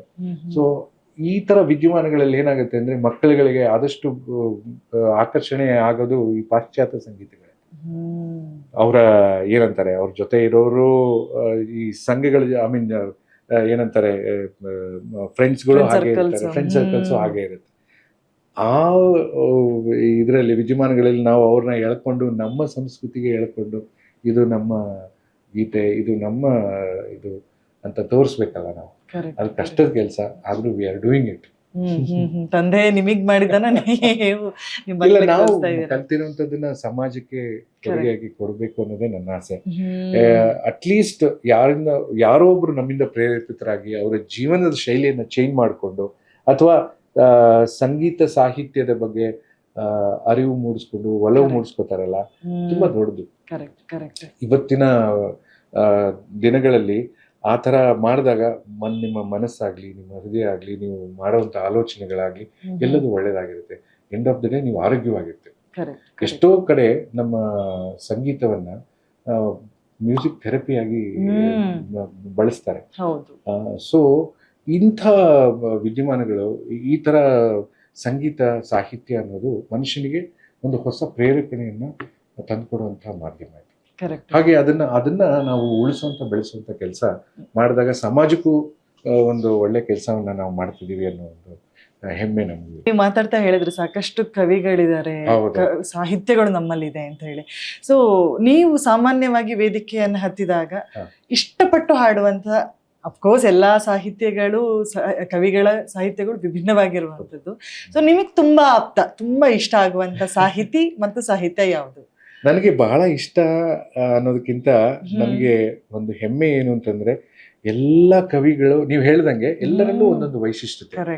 ನೀವು ಕುವೆಂಪು ತಗೊಂಡ್ರೆ ಅವರದೇ ಅವರ ಬರವಣಿಗೆ, ಬೇಂದ್ರೆಯವ್ರು ತಗೊಂಡ್ರೆ ಒಬ್ಬ, ಆಮೇಲೆ ಅಡಿಗರು ಗೋಪಾಲಕೃಷ್ಣ ಅಡಿಗರು, B.R. ಲಕ್ಷ್ಮಣರಾವ್, H.S. ವೆಂಕಟೇಶ್ ಮೂರ್ತಿ, ಆಮೇಲೆ ಮೈಸೂರು ಮಲ್ಲಿಗೆ ಖ್ಯಾತಿಯ ನರಸಿಂಹಸ್ವಾಮಿಯವರು, ಪ್ರತಿಯೊಬ್ಬ ಕವಿಯ ಬರವಣಿಗೆ, ಅವರ ಶೈಲಿ ವಿಭಿನ್ನ. ನಾವು ಇಷ್ಟ ಅಂತ ಹೇಳಕ್ಕೆ ಆಗಲ್ಲ, ಯಾಕೆಂತಂದ್ರೆ ಇವೆಲ್ಲವೂ ನಮ್ಗೆ ಬೇಕಾಗೋದು. ಅದೇ ನನಗೆ ಒಂಥರ ಯಾವಾಗ್ಲೂ ಕನೆಕ್ಟ್ ಆಗೋದು ನಮ್ಮ ನರಸಿಂಹಸ್ವಾಮಿಯವರ ಗೀತೆಗಳು. ಯಾಕೆ ನರಸಿಂಹಸ್ವಾಮಿ ಅಂತಂದ್ರೆ, ಆಡು ಭಾಷೆಯಲ್ಲಿ ಒಬ್ಬ ಸಾಮಾನ್ಯ ಮನುಷ್ಯನಿಗೆ ಅರ್ಥವಾಗೋ ತರ ಬಹಳ ಮಧುರವಾಗಿ ಬರೆಯುವಂತ ಕವಿ. ಅಂದ್ರೆ ಅದು ಅವಾಗ ಎಷ್ಟು ಚೆನ್ನಾಗಿರುತ್ತೆ ನೋಡಿ. ರಾಯರು ಬಂದರು ಮಾವನ ಮನೆಗೆ, ರಾತ್ರಿಯಾಗಿತ್ತು, ಹುಣ್ಣಿಮೆ ಹರಿಸಿದ ಬಾನಿನ ನಡುವೆ ಚಂದಿರ ಬಂದಿತ್ತು. ಎಲ್ಲೂ ನಿಮ್ಗೆ ಅದು ಆ ಪದಗಳಲ್ಲಿ ಇಷ್ಟ ಅನ್ಸಲ್ಲ. ಎಷ್ಟು ಆಮೇಲೆ ಅದೇ ನಾ ಹೇಳಿದ ಜನಸಾಮಾನ್ಯರಿಗೆ ಮುಟ್ಟಿದಾಗ ಅವ್ರಿಗೆ ಅದು ಖುಷಿ ಆಗುತ್ತೆ. ಈ ನಮ್ಮ ನವೋದಯ ಕವಿಗಳು ಇದ್ದಾರೆ. ನಾ ಹೇಳಿದ್ನಲ್ಲ, ಕುವೆಂಪು ಅವರು ಬರೆದಿರುವಂತ ಗೀತೆಗಳು, ಅನಂತದಿಂ ದಿಗಂತದಿಂ ಅನಂತತಾ ದಿಗಂತದಿಂ, ನೋಡೆ ನೋಡೆ ಮೂಡಿ ತಂದು ಮೋಡ ಗೋಪುರ, ಗಿರಿಯ ಭಿತ್ತರ ಶಿಖರದೆತ್ತರ, ಅನುಭವಿಸುವ ರಸ ಋಷಿಮತಿ ಗತಿ ಮಹತ್ತರ. ನನ್ಗೆ ನಿಮ್ಗೆ ಅರ್ಥ ಆಗತ್ತಿಲ್ಲ. ನಾ ಹೇಳಿದ್ನಲ್ಲ, ನಮ್ಮನ್ನ ಬಿಟ್ಟು ಇನ್ನೊಂದು ಪಂಗಡಕ್ಕೆ ನಾವು ಅರ್ಥ ಮಾಡಿಸ್ಬೇಕು ಅಂದಾಗ ಹರಸಾಹಸ ಮಾಡ್ಬೇಕು. ಅದೇ ಇದು ನೋಡಿ, ಶಾನುಭೋಗರ ಮಗಳು, ತಾಯಿ ಇಲ್ಲದ ಚೆಲುವೆ, ಆತರ ಬಲುಜಾಣೆ ಗಂಭೀರೆ, ಹೆಸರು ಸೀತಾದೇವಿ, 12 ತುಂಬಿಹುದು ಮದುವೆ ಇಲ್ಲ. ಎಷ್ಟ್ ಚೆನ್ನಾಗಿದೆ ಅಲ್ವಾ? ಮದುವೆಯಾಗಿ ತಿಂಗಳಿಲ್ಲ, ನೋಡಿ ರಣ್ಣ ಹೇಗಿದೆ, ನಾನು ಕೂಗಿದಾಗಳೆಲ್ಲ ಬರುವಳೆನ್ನ ಶಾರದೆ. ಇದು ನಮ್ಮ ನರಸಿಂಹಸ್ವಾಮಿಯವರ ವೈಶಿಷ್ಟ್ಯತೆ. ಹಾಗಾಗಿ ನರಸಿಂಹಸ್ವಾಮಿ ಅಂತ ಬಂದಾಗ ನನ್ಗೇನೋ ಒಂಥರ ಸಂತೋಷ. ಆಮೇಲೆ ನಿನ್ನ ಪ್ರೀತಿಗೆ ಅಂತ ನನ್ನ ಒಂದು ಆಲ್ಬಮ್ ಮಾಡಿದೆ. ಅದರಲ್ಲಿ ಹಾಡೆ ಶೀರ್ಷಿಕೆ ಗೀತೆನೆ ನಿನ್ನ ಪ್ರೀತಿಗೆ ಅದರ ರೀತಿಗೆ ಕಣ್ಣ ಹನಿಗಳೇ ಕಾಣಿಕೆ. ನೋಡಿ, ಅದು ನಿನ್ನ ಪ್ರೀತಿಗೆ ಅದರ ರೀತಿಗೆ ನಾನು ಏನ್ ಕೊಡಕ್ ಸಾಧ್ಯ? ಮೆಟೀರಿಯಲಿಸ್ಟಿಕ್ ಏನು ಕೊಡಕ್ ಆಗಲ್ಲ. ಯಾಕೆಂತಂದ್ರೆ ಅದು ನಿನ್ನ ಪ್ರೀತಿ ಎಲ್ಲದಕ್ಕಿಂತ ಮೀರಿರೋದು. ನಿನ್ನ ಪ್ರೀತಿಗೆ ಅದರ ರೀತಿಗೆ, ಆ ನಿನ್ನ ಪ್ರೀತಿ ಮಾಡುವಂತ ರೀತಿಗೆ ನಾನು ಏನ್ ಕೊಡ್ಬೇಕು? ಭಾವನಾತ್ಮಕವಾಗಿ ಕಣ್ಣಲ್ಲಿ ನೀರು ಬರುತ್ತೆ ನೋಡಿ ಒಬ್ಬ ವ್ಯಕ್ತಿಗೆ, ತುಂಬಾ ದೊಡ್ಡದು. ಯಾಕೆಂದ್ರೆ ಎದೆಯಿಂದ ಮನಸ್ಸಿನಿಂದ ಅವನು ಹರಸಿ ಅಥವಾ ಅವನಿಗೇನೋ ಒಂದು ಭಾವನೆ ಹುಟ್ಟಿ ಕಣ್ಣಲ್ಲಿ ನೀರು ಬರುತ್ತಲ್ಲ, ಆ ಪ್ರೀತಿ ಅದು ತುಂಬಾ ದೊಡ್ಡದು. ಅದನ್ನ ಕವಿ ವರ್ಣಿಸ್ತಾರೆ. ನಿನ್ನ ಪ್ರೀತಿಗೆ ಅದರ ರೀತಿಗೆ ಕಣ್ಣ ಹನಿಗಳೇ ಕಾಣಿಕೆ, ಹೊನ್ನ ಚಂದಿರ ನೀಲಿ ತಾವರೆ, ಹೊಂದಲಾರದೆ ಹೋಲಿಕೆ. ಇದನ್ನ ನಾನು ನಮ್ಮ ಸಂಗೀತ ಸಂಯೋಜಕ ಆದಂತಹ ನನ್ನ ಗೆಳೆಯರಾದಂತಹ ಉಪಾಸನಾ ಮೋಹನ್ ಅವರು ಬಹಳ ಅದನ್ನ ಚೆನ್ನಾಗಿ ಟ್ಯೂನ್ ಮಾಡಿದ್ರು. ಈ ಹಾಡನ್ನ ಅಶ್ವಥ್ ಸರ್ ಅವ್ರು ಕೇಳಿ ಅದಕ್ಕೆ ಒಂದು ಲೆಟರ್ ಬರೆದ್ರು. ತುಂಬಾ ಚೆನ್ನಾಗಿ ಅದ್ಭುತವಾಗಿ ಹಾಡಿದೀರ ನೀವು ಕಂಚನ್. ಇದು ನಿಮ್ಮ ಒಂದು ಜರ್ನಿಗೆ, ಸಂಗೀತದ ಜರ್ನಿಗೆ ಒಂದು ಮುನ್ನಡಿ ಆಗಲಿ, ನಿಮ್ಮ ಹಾಡುಗಾರಿಕೆ ಬಹಳ ಚೆನ್ನಾಗಿದೆ ಅಂತ ಬರೆದು, ಅದು ನನಗೆ ಒಂದು ದೊಡ್ಡ ಪ್ರಶಸ್ತಿ ಸಿಕ್ಕ ಹಾಗೆ. ನಾನು ಮೋಹನ್ ಬಹಳ ಸಂತೋಷ ಪಟ್ವಿ. ಅದು ಬಹಳ ಚೆನ್ನಾಗಿ ಟ್ಯೂನ್ ಮಾಡಿದ್ದಾರೆ. ನಿನ್ನ ಪ್ರೀತಿಗೆ ಅದರ ರೀತಿಗೆ ಕಣ್ಣ ಹನಿಗಳೇ ಕಾಣಿಕೆ, ನಿನ್ನ ಪ್ರೀತಿಗೆ ಅದರ ರೀತಿಗೆ ಕಣ್ಣ ಹನಿಗಳೇ ಕಾಣಿಕೆ, ಹೊನ್ನ ಚಂದಿರ ನೀಲಿ ತಾರಗೆ, ಹೊನ್ನ ಚಂದಿರ ನೀಲಿ ತಾರಗೆ, ಹೊಂದಲಾರದ ಹೋಲಿಕೆ, ನಿನ್ನ ಪ್ರೀತಿಗೆ ಅದರ ರೀತಿಗೆ ಕಣ್ಣ ಹನಿಗಳೇ ಕಾಣಿಕೆ, ನಿನ್ನ ಪ್ರೀತಿಗೆ ಅದರ ರೀತಿಗೆ ಚೆಲುವು ಕನಸಿನ ಜವನಿಕೆ, ನಿನ್ನ ಪ್ರೀತಿಗೆ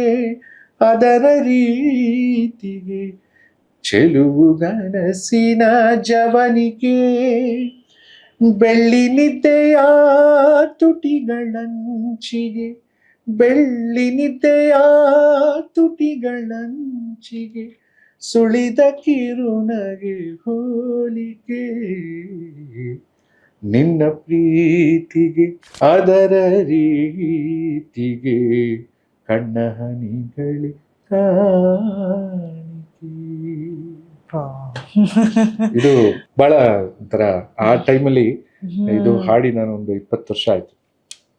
ಬಹಳ ಚೆನ್ನಾಗಿ ಆ ಎಂಟೈರ್ ನಿನ್ನ ಪ್ರೀತಿಗೆ ಅನ್ನುವಂತಹ ಗೀತೆ, ಐ ಮೀನ್ ಒಂದು ಆಲ್ಬಮ್ ಅಲ್ಲಿ 8 ಕನ್ನಡ ಕವಿಗಳ ಗೀತೆಗಳನ್ನು ತಗೊಂಡ್ವಿ.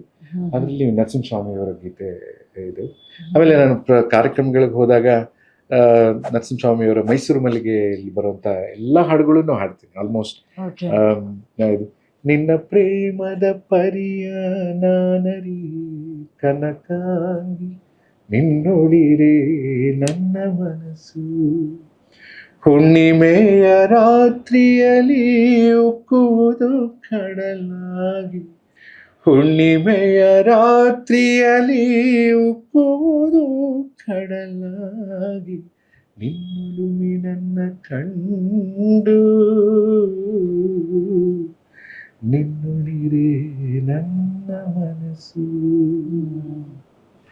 ಆಮೇಲೆ ಸಿರಿಗೆರೆಯ ನೀರಲ್ಲಿ ಬಿರಿದ ತಾವರೆಯಲ್ಲಿ ಕೆಂಪಾಗಿ ನಿನ್ನ ಹೆಸರು, ಗುಡಿಯ ಗೋಪುರದಲ್ಲಿ ಮೆರೆವ ದೀಪಗಳಲ್ಲಿ ಬೆಳಕಾಗಿ ನಿನ್ನ ಹೆಸರು, ನಿನ್ನ ಹೆಸರು, ನಿನ್ನ ಹೆಸರು. ಜೋಯಿಸರ ಹೊಲದೊಳಗೆ ಕುಡಿವ ಕೆಂಗರುವಿನ ಕಣ್ಣಲ್ಲಿ ನಿನ್ನ ಹೆಸರು, ತಾಯ ಮೊಲೆಯಲ್ಲಿ ಕರು ತುಟಿಯಿಟ್ಟು ಚೆಲ್ಲಿಸಿದ ಹಾಲಲ್ಲಿ ನಿನ್ನ ಹೆಸರು, ಮರೆತಾಗ ತುಟಿಗೆ ಬಾರದಿ ಮೂಡಮರೆಯೊಳಗೆ ಬೆಳದಿಂಗಳು ನಿನ್ನ ಹೆಸರು, ನೆನೆದಾಗ ಕಣ್ಣ ಮುಂದೆಲ್ಲ ಹುಣ್ಣಿಮೆಯೊಳಗೆ ಹುಮಾಣ ನಿನ್ನ ಹೆಸರು, ನಿನ್ನ ಹೆಸರು, ನಿನ್ನ ಹೆಸರು. ಈ ಶಾಸ್ತ್ರೀಯ ಸಂಗೀತದ ಕಲಿಕೆ ಈ ಸುಗಮ ಸಂಗೀತ ಗಾಯಕರಿಗೆ ಪ್ಲಸ್ ಆಗುತ್ತಾ? ಖಂಡಿತ ಆಗುತ್ತೆ. ಯಾಕಂತಂದ್ರೆ ಈಗ ಖಂಡಿತ. ನೀವು ಬೇಸಿಕಲಿ ಶಾಸ್ತ್ರೀಯ ಸಂಗೀತವನ್ನ ಕಲಿತು ಹೌದು, ಸುಗಮ ಹೌದು. ಸಂಗೀತ, ಜನಪದ ವಚನ ಸಾಹಿತ್ಯವನ್ನ ಹಾಡ್ತಾ ಬಂದಿದ್ದೀರಿ. ಹೌದು. ಸೊ ನಿಮ್ಮ ವಿದ್ಯಾರ್ಥಿಗಳಿಗೆ ಕಲಿಸುವಂತ ಸಮಯದಲ್ಲಿ ಸುಗಮ ಸಂಗೀತದ ಹಾಡುಗಳನ್ನೇ ಮಾತ್ರ ಕಲಿಸ್ತೀರಾ ಅಥವಾ ಶಾಸ್ತ್ರೀಯದ ಟಚ್? ಇಲ್ಲ, ನಾನು ಕಲ್ತಿರೋದು ಕರ್ನಾಟಕ ಕ್ಲಾಸಿಕಲ್ ಸಂಗೀತ. ನಿಮ್ಮ ಕ್ವಶನ್ ಚೆನ್ನಾಗಿದೆ. ಸುಗಮ ಸಂಗೀತ ಅಂದ ತಕ್ಷಣ ಓಕೆ ಎಲ್ಲರೂ ಹಾಡ್ಬೋದು ಅನ್ನೋದು ತಲೆಯಲ್ಲಿ ತಪ್ಪು. ಬಂದಿ ತಲೆಗೆ ಹೌದು. ಬಂದದ್ದು. ಆದರೆ ನಿಮಗೆ ಸಂಗೀತದ ಜ್ಞಾನ ಅಟ್ಲೀಸ್ಟ್ ನೀವು ಹಾಡ್ತಾ ಇರೋದು ಯಾವ ತಾಳದಲ್ಲಿದೆ, ಯಾವ ರಾಗದಲ್ಲಿದೆ ಅನ್ನೋದಾರು ಗೊತ್ತಾಗ್ಬೇಕು. Correct. ಅವಾಗ ಯು ಯು ಗಿವ್ ಮೋರ್ ಅಂತಾರ, ಅದಕ್ಕೆ ಇನ್ನೂ ರುಚಿಸ್ತದೆ, ಅವ್ರಿಗೂ ರುಚಿಸ್ತದೆ. ಅದಕ್ಕೊಂದು ಕಲರ್ ಕೊಡ್ಬೋದು. ನೀವು ಹಾಡ್ತಾ ಇರೋದು ಏನ್ ರಾಗ ಇದೆ ಅಥವಾ ಅದು ಯಾವ ರಾಗದಲ್ಲಿದೆ, ಯಾವ ತಾಳದಲ್ಲಿದೆ, ಯಾವ ಶ್ರುತಿ ಇಲ್ಲಿ ನೀವು ಹಾಡಬೇಕು, ಇದು ಸಾಮಾನ್ಯ ಜ್ಞಾನ ಸಂಗೀತ ಕಲ್ತ್ರೆ ಇನ್ನೂ ಚೆನ್ನಾಗಿರುತ್ತೆ.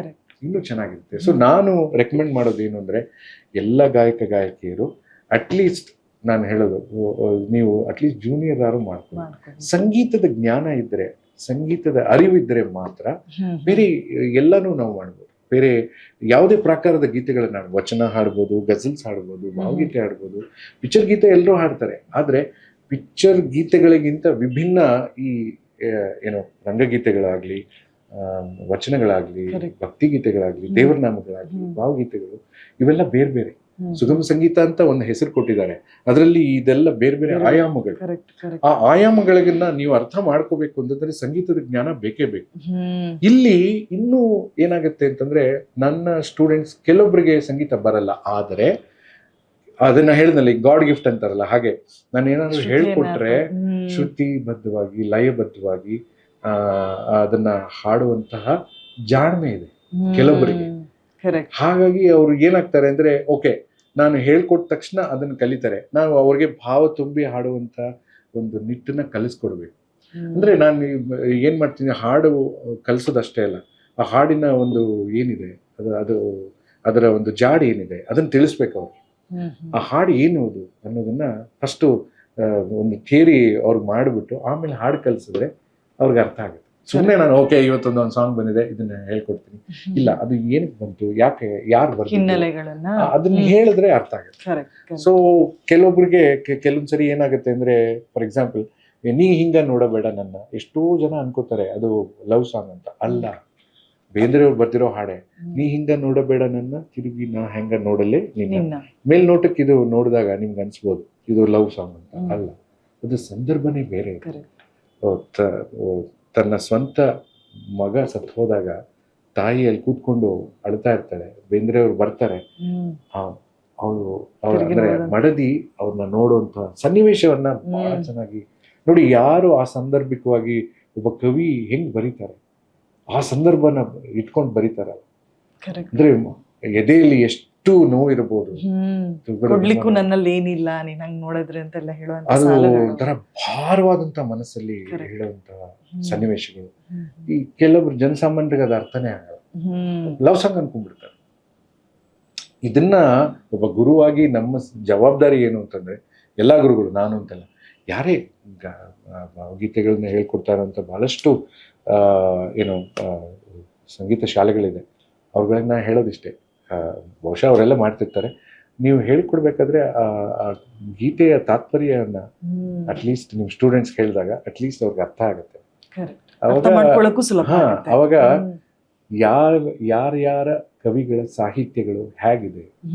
ಈಗ ನಾನು ನೋಡಿ ಎಷ್ಟು ಗಂಭೀರವಾಗಿದೆ ಗೋಪಾಲಕೃಷ್ಣ ಅಡಿಗರ ಕೆಲವು ಹಾಡುಗಳಂತೂ ಅದು ಬೇರೆ ಲೆವೆಲ್ಗೆ ಹೋಗುತ್ತೆ. ಅಳುವ ಕಡಲಳು ತೇಲಿ ಬರುತ್ತಲಿದೆ ನಗೆಯ ಹಾಯಿದೋಣಿ. ನಾವು ಊಹೆ ಮಾಡ್ಕೊಳಕ್ಕೆ ಆಗಲ್ಲ. ಅಳುವ ಕಡಲದು, ಅದರಲ್ಲಿ ಏನೋ ಒಂದು ಆಶಾದಾಯಕವಾಗಿ ಯಾವುದೋ ಒಂದು ಇದರಲ್ಲಿ ನಗೆಯ ಹಾಯಿದೋಣಿ ಬರ್ತಾ ಇದೆ. ಬಾಳ ಗಂಗೆಯ ಮಹಾಪೂರದಲ್ಲಿ ಸಾವಿನೊಂದು ವೇಣು. ನೋಡಿ, ಇದು ನಾವು ಅವ್ರಿಗೆ ಎಕ್ಸ್ಪ್ಲೈನ್ ಮಾಡ್ತೀವಿ ಅಂದ್ರೆ ಆಗೋದಿಲ್ಲ. ಯಾಕೆಂದ್ರೆ ದೊಡ್ಡ ವಿದ್ವಾಂಸರೇ ಬರ್ಬೇಕು ಇದಕ್ಕೆ. ಯಾಕೆಂದ್ರೆ ಅಂಥ ಕೆಲವು ಸಾಹಿತ್ಯಗಳು ನಮ್ಮ ಕನ್ನಡದಲ್ಲಿ. ಅದಕ್ಕೆ ನಮ್ಮ ಸಾಹಿತ್ಯ, ಕನ್ನಡದ ಸಾಹಿತ್ಯ ಯಾಕೆ ಅಷ್ಟು ಸರ್ವಶ್ರೇಷ್ಠವಾಗಿದೆ ಅಂತಂದ್ರೆ, ಈ ತರ ಮಹನೀಯರು ಇಂತಿಂತ ಇದನ್ನ ಬಿಟ್ಟು ಹೋಗಿದ್ದಾರೆ. ಇದು ನಮ್ಮ ಕನ್ನಡದ ಆಸ್ತಿ. ನಾವು ನೋಡಿ, ನಮ್ಮ ಡಿವಿಜಿದೆ ತಗೊಳ್ಳಿ, ಮಂಕುತಿ ಉಮ್ಮನ ಕಗ್ಗ, ಅಬ್ಬಾ ಎಂತ ಇದು. ಇಳೆಯಿಂದ ಮೊಳಕೆ ಒಡೆಯೋಗೆ ಒಂದು ತಮಟೆಗಳಿಲ್ಲ, ಫಲವಾದ ತುತ್ತೂರಿ ದನಿಯಿಲ್ಲ, ಬೆಳಕೀವ ಸೂರ್ಯ ಚಂದ್ರರ ಸದ್ದಿಲ್ಲ, ಹೊಲಿ ನಿನ್ನ ತುಟಿಗಳನ್ನು ಮಂಕುತಿ. ನಾನು ಅದನ್ನೇ ಕೇಳ್ಬೇಕು ಅನ್ಕೊಂಡೆ. ಯಾಕೆಂತಂದ್ರೆ ಈಗ ಸುಗಮ ಸಂಗೀತ ಗಾಯನ ಅನ್ನುವಂಥದ್ದು ಒಂದು ವಿಭಿನ್ನವಾದ್ರೆ, ಅದರಲ್ಲಿ ವಚನ ಸಾಹಿತ್ಯವನ್ನ ಹಾಡೋದಾಗಿರ್ಬೋದು, ಜಾನಪದ ಗೀತೆಗಳನ್ನ ಹಾಡೋದಾಗಿರ್ಬೋದು, ಇದೊಂದು ಡಿಫ್ರೆಂಟ್ ಶೈಲಿ ಅಂತಾನೆ ಶೈಲಿನೇ, ತುಂಬಾ ವಿಭಿನ್ನವಾಗಿರುವಂತದ್ದು. ನೀವು ಭಾವಗೀತೆನ ರಂಗಗೀತೆಗೆ ಬಂದಾಗ ಭಾವಗೀತೆ ತರ ಹಾಡಕ್ ಆಗೋದಿಲ್ಲ. ಆಮೇಲೆ ರಂಗಗೀತೆಗೆ ಅದರದೇ ಆದಂತ ಟೊನಾಲಿಟಿ ಬೇರೆ ಇರುತ್ತೆ. ಅದೇ ನೀವು ದಾಸರ ಪದ ಹಾಡ್ತೀರಿ ಅಂದ್ರೆ ಅದ್ರ ಟೊನಾಲಿಟಿ ಬೇರೆ. ದಾಸರ ಪದದಲ್ಲಿ ನೀವು ಭಾವನಾತ್ಮಕ ಅಲ್ಲ, ನೀವು ದೈವಾತ್ಮಕವಾಗಿ ಹಾಡಬೇಕು. ಅಂದ್ರೆ ದೇವರನ್ನ ನೀವು ಇದು ಮಾಡಿ ಹೌದು. ವಚನಗಳಿಗೆ ಬೇರೆ ತರ, ರಂಗಗೀತೆ ಅಂತಂದ್ರೆ ಅದೊಂದು ಪ್ರೆಸೆಂಟೇಶನ್. ಈಗ ರಂಗಗೀತೆ ಅಂದ್ರೆ ನಾವು ನಾಟಕಕ್ಕೆ ಸೀಮಿತವಾದಂತಹ ಗೀತೆಗಳು. ಅದನ್ನ ನಾವು ಜನಸಾಮಾನ್ಯರಿಗೆ ಮುಟ್ಟಿಸ್ಬೇಕು ಅಂತಂದ್ರೆ ಅದು ಲಾವಣಿ ಸ್ಟೈಲಲ್ಲಿ ಹಾಡೋ ತರ ಇರುತ್ತೆ. ಅದನ್ನೆಲ್ಲ ನಾವು ತುಂಬಾ ಮಾಧುರ್ಯತೆಯಿಂದ ಹಾಡೋದಕ್ಕಾಗಲ್ಲ. ಆ ಜಲಕ್ಕನ್ನೊಮ್ಮೆ ತೋರಿಸಬಹುದು ಸರ್, ಯಾಕಂದ್ರೆ ವಚನದಲ್ಲಿ ಯಾವ ತರ ಚೇಂಜ್ ಆಗುತ್ತೆ, ರಂಗಗೀತೆಗಳಲ್ಲಿ ಯಾವ ಚೇಂಜ್ ಆಗುತ್ತೆ. ನೋಡಿ, ರಂಗಗೀತೆ ಅಂತಂದಾಗ ನಮ್ಗೆ ತಾಯೇ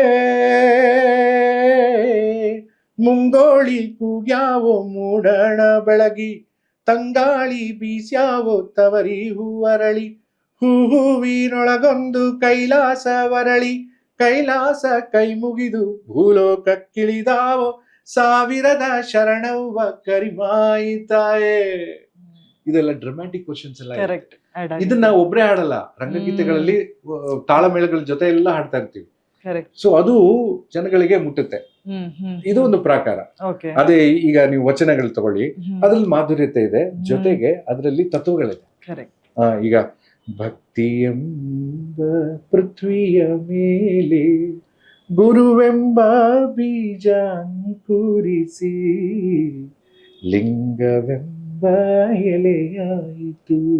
ನಾವು ಹಾಡ್ಬೇಕಾದ್ರೇನೆ ಅಲ್ಲೇನೋ ಒಂದು ಏನೋ ಲಿಂಗ ಪೂಜೆ ನಡೀತಾ ಇದೆ, ಅಥವಾ ಏನೋ ಒಂದು ದೈವಾತ್ಮಕವಾಗಿ ಏನೋ ನಡೀತಾ ಇದೆ ಅನ್ನೋ ತರದ್ದು ಒಂದು. ಆಮೇಲೆ ನಾವು ದಾಸರ ಪದ ಹಾಡ್ಬೇಕು. ಯಾಕೆ ಮೂಕನಾದೋ ಗುರುವಿನೇ, ಯಾಕೆ ಮೂಕನಾದೋ ಅಂದ್ರೆ ಒಬ್ಬ ಭಕ್ತ ದೇವ್ರಿಗೆ ಬೇಡ್ಕೊಡುವಂತಹ ಅದರದೇ ಅಂತ ಪ್ರಕಾರ. ಕರುಣಿಸೋ ರಂಗ ಕರುಣಿಸು, ಹಗಲು ಇರಳು ನಿನ್ನ ಸ್ಮರಣೆ ಮರೆಯದಂತೆ, ಕರುಣಿಸೋ ರಂಗ ಕರುಣಿಸು. ಇಲ್ಲಿ ಭಕ್ತಿ ಪ್ರಧಾನವಾಗಿರುತ್ತೆ, ಇಲ್ಲಿ ಡ್ರಾಮ್ಯಾಟಿಕ್ ಕ್ವಶನ್ ಇರಲ್ಲ, ಭಕ್ತಿ ಪ್ರಧಾನ ಇಲ್ಲಿ. ಯಾಕೆಂತಂದ್ರೆ ಪರಮಾತ್ಮನನ್ನ ಆರಾಧಿಸ್ಕೊಂಡು ನಾವು ಹಾಡ್ತಾ ಇರ್ತೀವಿ.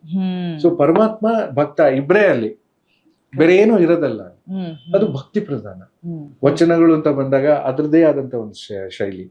ನಾನು ಇವಾಗ ಹೇಳಿದ್ನಲ್ಲ, ರಂಗಗೀತೆಗಳು ಅಂತ ಬಂದಾಗ ಅದ್ರ ಆಯಾಮನೇ ಜೋರು. ಹಾ, ಸೊ ಭಾವಗೀತೆಗಳಿಂದ ಬಂದಾಗ ನೋಡಿ ಈ ತರ ಭಾವನಾತ್ಮಕವಾಗಿ ಬಹಳ ಮೆಲೋಡಿಯಸ್ ಆಗಿ ಸೂದಿಂಗ್ ಆಗಿ ಹಾಡುವಂತ. ಸೊ ಇವೆಲ್ಲ ಪ್ರಾಕಾರಗಳನ್ನ ನಾವು ಹಾಡು ಕಲಿಸ್ಬೇಕಾದ್ರೆ ಅದನ್ನ ಅರ್ಥ ಮಾಡಿಸ್ಬೇಕು. ಇಲ್ಲ ಅಂದ್ರೆ ಮಕ್ಳೇನ್ ಮಾಡ್ತಾರೆ, ಎಲ್ಲಾನು ಒಂದೇ ತರನೇ ಆಡ್ತಾರೆ. Correct correct. ಈಗ ಮತ್ತೆ ನಿಮ್ಮ ತಂದೆಯವರ ಬಗ್ಗೆ ಮಾತಾಡ್ಬೇಕು ಅಂತೇಳಿ ಅನ್ಸ್ತಾ ಇದೆ. ಯಾಕೆಂತಂದ್ರೆ ಅವರ ಸಾಕಷ್ಟು ಗೀತೆಗಳು ಇನ್ನೂ ಸಾಕಷ್ಟು ಜನರ ಹೃದಯದಲ್ಲೇ ಇದೆ ಅಂತಾನೆ ಹೇಳಬಹುದು. ಸೊ ಅದರಲ್ಲಿ ಬೇಂದ್ರೆ ಅವರ ಪಾತರಗಿತ್ತಿ ಪಕ್ಕ ಅನ್ನುವಂತ ಒಂದು ಹಾಡು. ಸೊ ಆ ಸನ್ನಿವೇಶ ನೆನಪಿಸ್ಕೊಳ್ಬೋದು, ಆ ಹಾಡಾಗಿರ್ಬೋದು. ನಮ್ಮ ತಂದೆ ಅಂತ ಬಂದಾಗ ಬೇಂದ್ರೆ ಮೆಚ್ಚಿದ ಏನು ಗಾಯಕ ಅಂತಾನೆ ಅವ್ರನ್ನ ಕರಿತಾ ಇದ್ರು. ಇದ್ರ ಬಗ್ಗೆ ನಾನು ಹೇಳ್ಬೇಕು.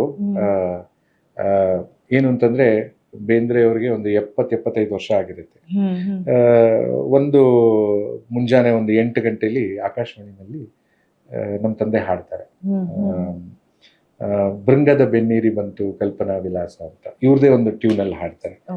ಅವ್ರಿಗೆ ಹುಷಾರಿರಲ್ಲ ಬೇಂದ್ರೆ ಅವ್ರಿಗೆ, ಆದ್ರೆ ಕಿವಿ ಹತ್ರ ಇಟ್ಕೊಂಡು ಈ ಹಾಡನ್ನ ಕೇಳ್ತಾರೆ.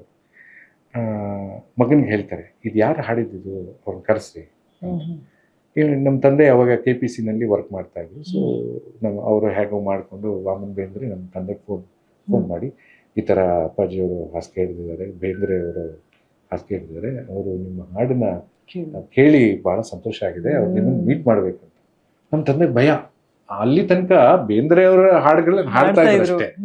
ಸ್ವತಃ ಬೇಂದ್ರೆನ ನೋಡ್ಬೇಕು ಅನ್ನೋ ಒಂದು ಇದು, ಅದನ್ನ ದೇವ್ರು ನೋಡ್ದಂಗೆ ಅಲ್ವಾ. ಅವಾಗ ಆಗ್ಲೇ ಅವ್ರಿಗೆ ಜ್ಞಾನಪೀಠ ಪ್ರಶಸ್ತಿ ಅದು ಎಲ್ಲ ಬಂದಂತ ಇದು. 75 ವರ್ಷ ಅವ್ರಿಗೆ ಅವಾಗ. ನಮ್ಮ ತಂದೆ ಒಂಥರ ಭಯದಲ್ಲೇ ಹೋದ್ರು. ಯಾಕೆಂತಂದ್ರೆ ಬೇಂದ್ರೆ ಅವರು ಸ್ವಲ್ಪ ಸಿಟ್ಟಿನ ಮನುಷ್ಯ, ಬಹಳ ನಿಖರವಾಗಿ ನಿಷ್ಠುರವಾಗಿ ಮಾತಾಡುವಂತ ಮನುಷ್ಯ. ಸರಿ ಹೋಗ್ತಾರೆ. ಹೋದಾಗ ಮಲ್ಕೊಂಡವ್ರು ಎದ್ದು ನಿಂತ್ಕೊಂಡು, ಅಂದ್ರೆ ಎದ್ದು ಕೂತ್ಕೊಂಡು ಅವ್ರನ್ನ ಅಪ್ಕೊಂಡು, ಏನ್ ಹಾಡಿದ್ಯೋ ನೀನು, ಹುಚ್ಚಿಡಿಸ್ಬಿಟ್ಟಿ ನನಗೆ, ಗುಂಗಿ ಹುಳ್ದಂಗೆ ಹಾಡ್ತೀವಲ್ವ ಅಂತ ಹೇಳಿ ಅವ್ರಿಗೆ ಬೆನ್ ತಟ್ಟಿ. ಅವಾಗ ನಮ್ಮ ತಂದೆಗೆ ಕಣ್ಣಲ್ಲಿ ನೀರು ಬರುತ್ತೆ, ಹತ್ಬಿಡ್ತಾರೆ ಬೇಂದ್ರೆ ಅವ್ರು. ಇಂಥ ಒಂದು ಮನ್ನಣೆ ನನಗೆ, ಅಂಥ ದೊಡ್ಡ ಪ್ರಶಸ್ತಿ ಇದು ಅಂತಂದ್ಬಿಟ್ಟು ಆ ಕ್ಷಣದಿಂದ ಬೇಂದ್ರೆಯವ್ರ ಜೊತೆ ಅವರು ಇರ್ತಾರೆ.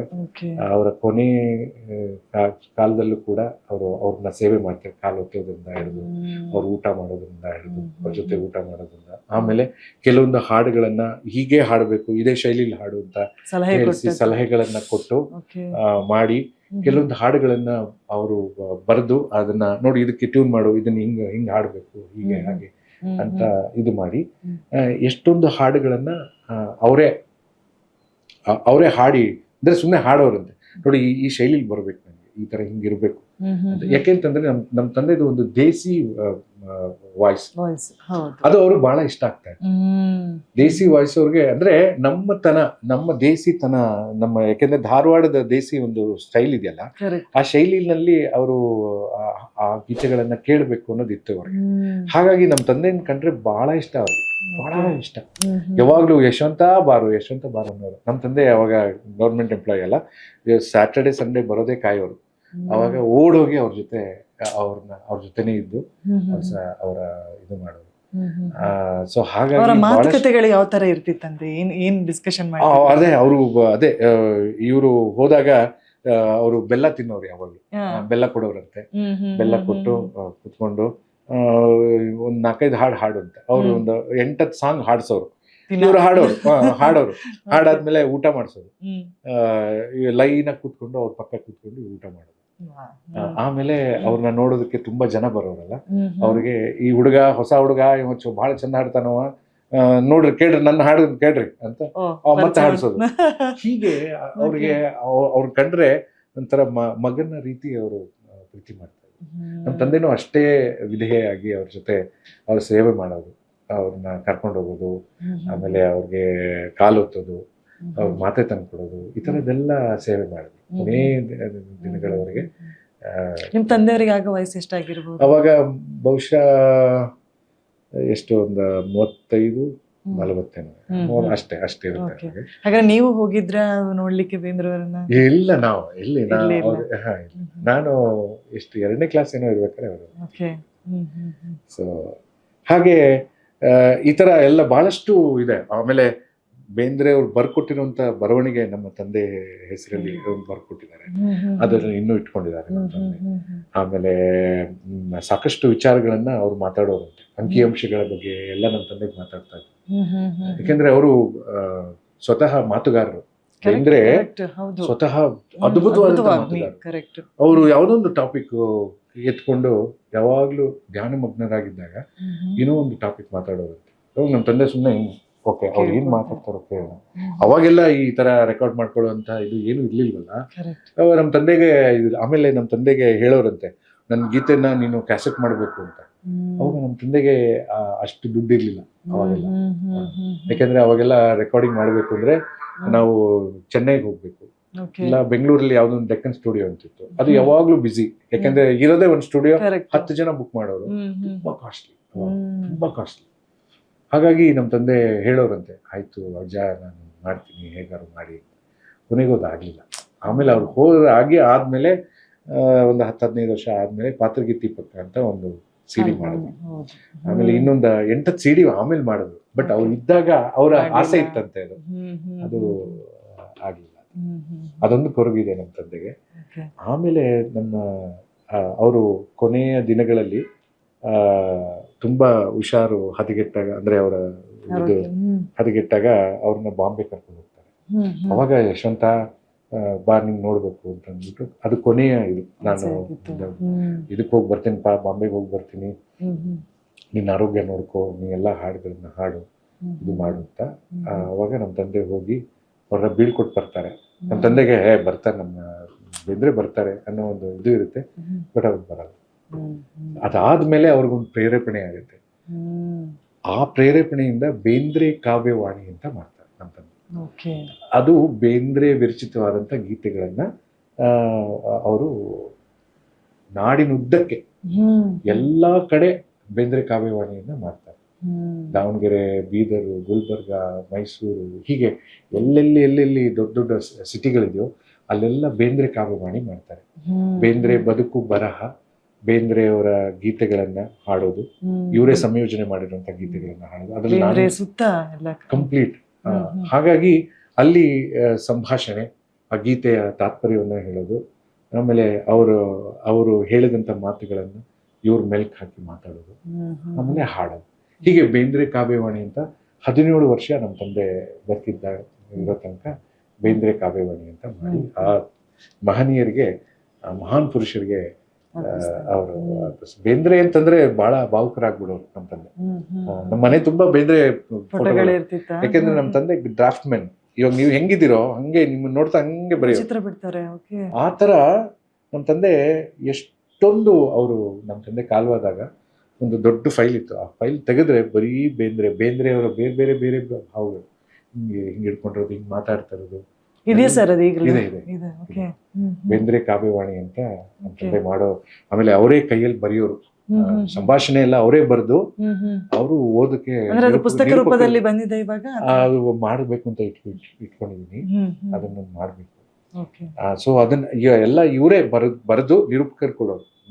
ಯಾವ ನಿರೂಪಕರಿಗೂ ಅವರು ನಿಮ್ಮ ಸ್ಟೈಲಲ್ಲಿ ಮಾತಾಡ್ಬೇಡಿ, ನಾನೇನ್ ಬರ್ಕೊಡ್ತೀನೋ ಅದನ್ನೇ ನೀವು ಮಾತಾಡ್ಬೇಕು. ಯಾಕೆಂತಂದ್ರೆ ಆ ಅನುಭವಗಳು ನನ್ನ ಮನಸ್ಸಲ್ಲಿದೆ, ನನ್ನ ಮನಸ್ಸಲ್ಲಿರೋದು ನನ್ನ ತಲೆಯಿಂದ ನಾನು ಬರವಣಿಗೆಯಾಗಿ ಮಾಡಿಕೊಟ್ಟು ನಿಮ್ಮ ಹತ್ರ ಹೇಳಿಸ್ತೀನಿ ಅಂದ್ಬಿಟ್ಟು ಪ್ರತಿಯೊಬ್ಬ ನಿರೂಪಕರಿಗೂ ಅವರೇ ಕೊಡೋರು. ಆಮೇಲೆ ಏನಂದ್ರೆ ಕೊಟ್ಟೆಲ್ಲ ಆದ್ಮೇಲೆ, ಕಾರ್ಯಕ್ರಮ ಆದ್ಮೇಲೆ ಮತ್ತೆ ಅದನ್ನ ಇಸ್ಕೊಳ್ಳೋರು.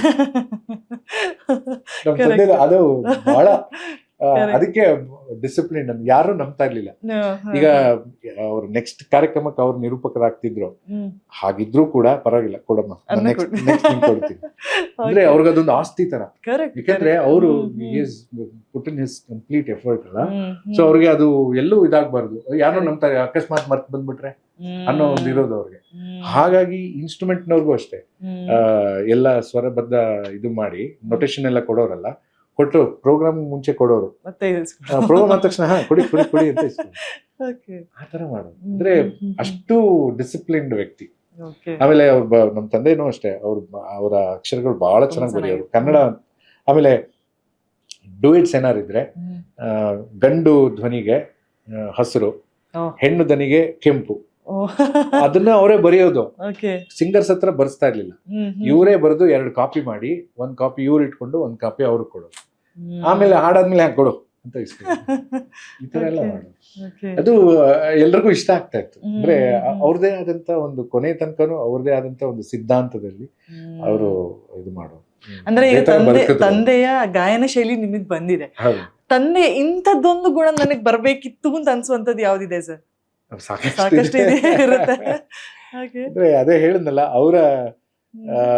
ಅವರು ನೋಡಿ ಪಾತ್ರಗೀತಿ ಪಕ್ಕ ಅಂತ ಬಂತಲ್ಲ, ಅದನ್ನ ಬಹಳ ಶ್ರೀಮಂತಗೊಳಿಸಿದಂತಹ ಹೆಗ್ಗಳಿಕೆ.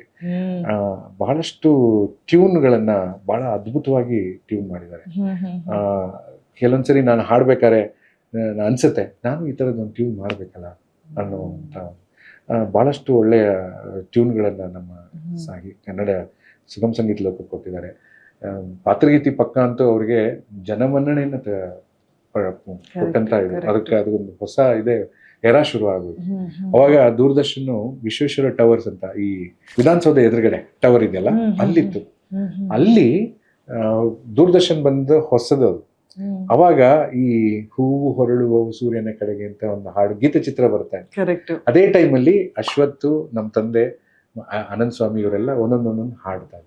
ಆ ಟೈಮಲ್ಲಿ ಪಾತ್ರಗೀತಿ ಪಕ್ಕ ಹಾಡಿದ್ರು ನಮ್ಮ ತಂದೆ. ಆಗ ಅವ್ರಿಗೆ ಇನ್ನೂ ಒಂದು ಪ್ರಚಲಿತವಾಗಿ ಒಂದು ಒಳ್ಳೆ ಹೆಸರು ತಂದ್ಕೊಟ್ಟಂತ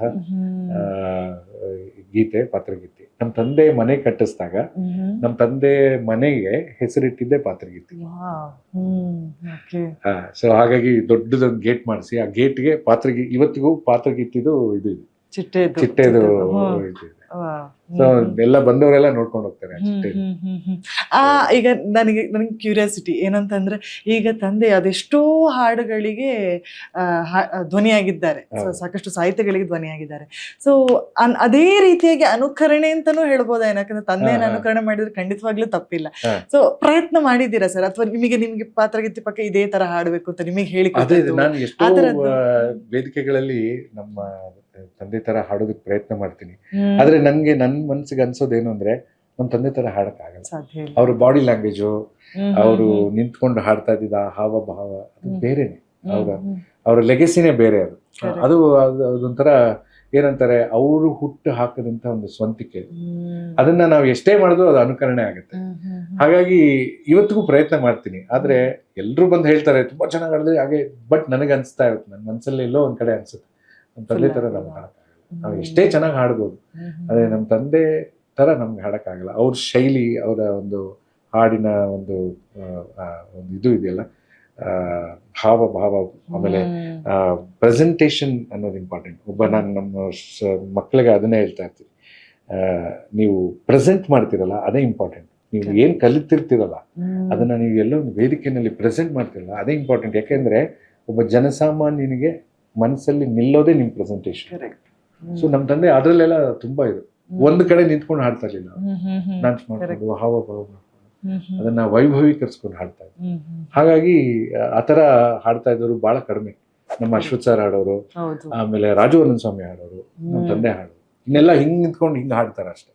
ಆದ್ರೆ ಆ ಒಂದು ಬಾಡಿ ಲ್ಯಾಂಗ್ವೇಜು, ಆಮೇಲೆ ಜನಗಳನ್ನ ಕನೆಕ್ಟ್ ಮಾಡ್ಕೋಬೇಕು. ಈಗ ಶ್ರೋತೃಗಳು ಕೂತಿರ್ತಾರಲ್ಲ, ಅವ್ರನ್ನ ಕನೆಕ್ಟ್ ಮಾಡ್ಕೋಬೇಕು. ಇಲ್ಲ ಅಂದ್ರೆ ಅವ್ರು ಸುಮ್ಮನೆ ಹಿಂಗೆ ಕೂತಿರ್ತಾರೆ. ಸೊ ಆ ತರ ಒಂದು ಇದ್ರಲ್ಲಿ ನಮ್ಮ ತಂದೆ ಸಿದ್ಧಹಸ್ತರು. ಯಾವುದೇ ಗೀತೆ ಕೊಡ್ಲಿ ಅದನ್ನ ಅಷ್ಟೇ ಚೆನ್ನಾಗಿ ಹಾಡಿ ಗೆಲ್ಲುವಂತ ಶಕ್ತಿ ಇತ್ತು ನಮ್ಮ ತಂದೆ. ಪಾತ್ರಗೀತಿ ಪಕ್ಕ ನಿಮ್ಮ ಧ್ವನಿಯಲ್ಲಿ ಕೇಳ್ಬೋದಾ? ಓ ಖಂಡಿತ. ನೋಡಿ, ಇದು ವೈಶಿಷ್ಟ್ಯತೆ ಏನು ಅಂದ್ರೆ, ನಾನು ಆಸ್ಟ್ರೇಲಿಯಾಗೆ ಹೋದಾಗ ಅಲ್ಲಿ ಪುಟಾಣಿ ಮಕ್ಕಳು, ಆಯ್ತಾ, ಅಲ್ಲಿ ಒಂದು ಕನ್ನಡ ಸಂಘ ಇದೆ, ಕನ್ನಡ ಶಾಲೆ ಇದೆ. ಕನ್ನಡ ಶಾಲೆನಲ್ಲಿ ಪಾತ್ರಗೀತಿ ಪಕ್ಕ ಪುಟಾಣಿ ಮಕ್ಕಳು ಇಷ್ಟಿಷ್ಟೇ, ಅವು ನೋಡಕ್ಕೆ ಡಾಲ್ ತರ ಇದೆ, ಆಯ್ತಾ. ಅಲ್ಲಿ ಬಾರಿಸು ಕನ್ನಡ ಡಿಮ್ ಡಿಮವ ಪಾತ್ರಗೀತಿ ಪಕ್ಕ ಅವಕ್ಕೆ ಹೇಳ್ಕೊಟ್ಟಿದ್ರು. ಅದರದೇ ಆದಂತ ಶೈಲಿನಲ್ಲೇ ಹಾಡ್ತಾರೆ, ಪಾತ್ರಗೀತಿ ಪಕ್ಕ ಅಂತ. ನನಗೆ ಒಂಥರ ಹೆಂಗೆ ಒಂಥರ ಕಣ್ಣಲ್ಲಿ ನೀರು ಬಂದ್ಬಿಡ್ತದೆ. ಎಲ್ಲಿದೆ ಕರ್ನಾಟಕ, ಎಲ್ಲಿದೆ ಆಸ್ಟ್ರೇಲಿಯಾ, ಸಿಡ್ನಿ, ಅಲ್ಲಿ ಮಕ್ಕಳು ನಮ್ಮ ತಂದೆಯ ಗೀತೆಯನ್ನ ಹಾಡ್ತಾರೆ. ನಮ್ಮ ಬೇಂದ್ರೆಯವರ ಗೀತೆಗಳನ್ನ ಆ ಮಕ್ಕಳಿಗೆ ಬೇರೆ ಯಾರು ಗೊತ್ತಿಲ್ಲ, ಆದರೆ ಕನ್ನಡ ಅವ್ರ ಬಾಯಲ್ಲಿ ಬರ್ತಾ ಇದೆ. ಇನ್ನು ಇದಕ್ಕಿಂತ ಏನು ಅಂದ್ರೆ ಕನ್ನಡಾಂಬೆ ಅವ್ರ ತಾಯಿ ಅವ್ರ ಆ ಮಕ್ಕಳ ಬಾಯಲ್ಲಿ ಬರ್ತಾ ಇದ್ದಾಳೆ ಅಂದಾಗ ಈ ಸಾರ್ಥಕತೆ ನಮ್ಮ ಜೀವನ. ನಮ್ಮ ತಂದೆ ಇದ್ದಿದ್ರೆ ಇನ್ನೂ ಖುಷಿ ಪಟ್ಟಿರೋರು ಅಂತ ನನಗೆ ಅನಿಸ್ತು. ತುಂಬಾ ಮಿಸ್ ಮಾಡ್ಕೊಂಡ್ಬಿಟ್ಟೆ ನಮ್ಮ ತಂದೆ. ನಮ್ಮ ತಂದೆ ಇರ್ಬೇಕಿತ್ತು. ಇದನ್ನ ನೋಡಕ್ ನಮ್ಮ ತಂದೆ ಇರ್ಬೇಕು. ಪುಟಾಣಿ ಮಕ್ಕಳು ಪಾತ್ರಗೀತಿ ಪಕ್ಕ ಹಾಡ್ತಾರೆ. ಆವಾಗ ನಂಗೆ ಒಂಥರ ಭಾವುಕನಾಗ್ಬಿಟ್ಟು. ಇನ್ನೊಂದು ವಿಶೇಷತೆ ಏನು ಅಂತಂದ್ರೆ ಈ ಹಾಡು ಈ ಜುಂಬಾ ಮಾಡ್ತಾರಲ್ಲ, ಪಾತ್ರಗೀತಿ ಪಕ್ಕ ಅದನ್ನ ಈ ವರ್ಷನ್ನ ಚೇಂಜ್ ಮಾಡಿ ಅದನ್ನ ಜುಂಬಾಗೆ ಡಾನ್ಸ್ ಮಾಡಿಸ್ತಾ ಇದಾರೆ ಈಗ.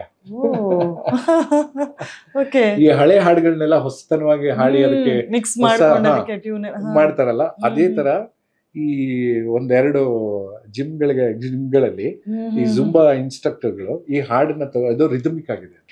ಸೊ ಹಾಗಾಗಿ ಅದನ್ನ ಮಿಕ್ಸ್ ಮಾಡಿ ಅದಕ್ಕೆ ಒಂದು ಹೊಸ ಆಯಾಮ ಕೊಟ್ಟು ಅದನ್ನ ಜುಂಬಾ ಇನ್ಸ್ಟ್ರಕ್ಟರ್ ಎಲ್ಲಾರ್ಗು ಡಾನ್ಸ್ ಮಾಡಿಸ್ತಾರೆ ಪಾತ್ರಗೀತೆ. ಅದು ನಮ್ಮ ತಂದೆ ವಾಯ್ಸ್ ಅಲ್ಲೇ ಇದೆ.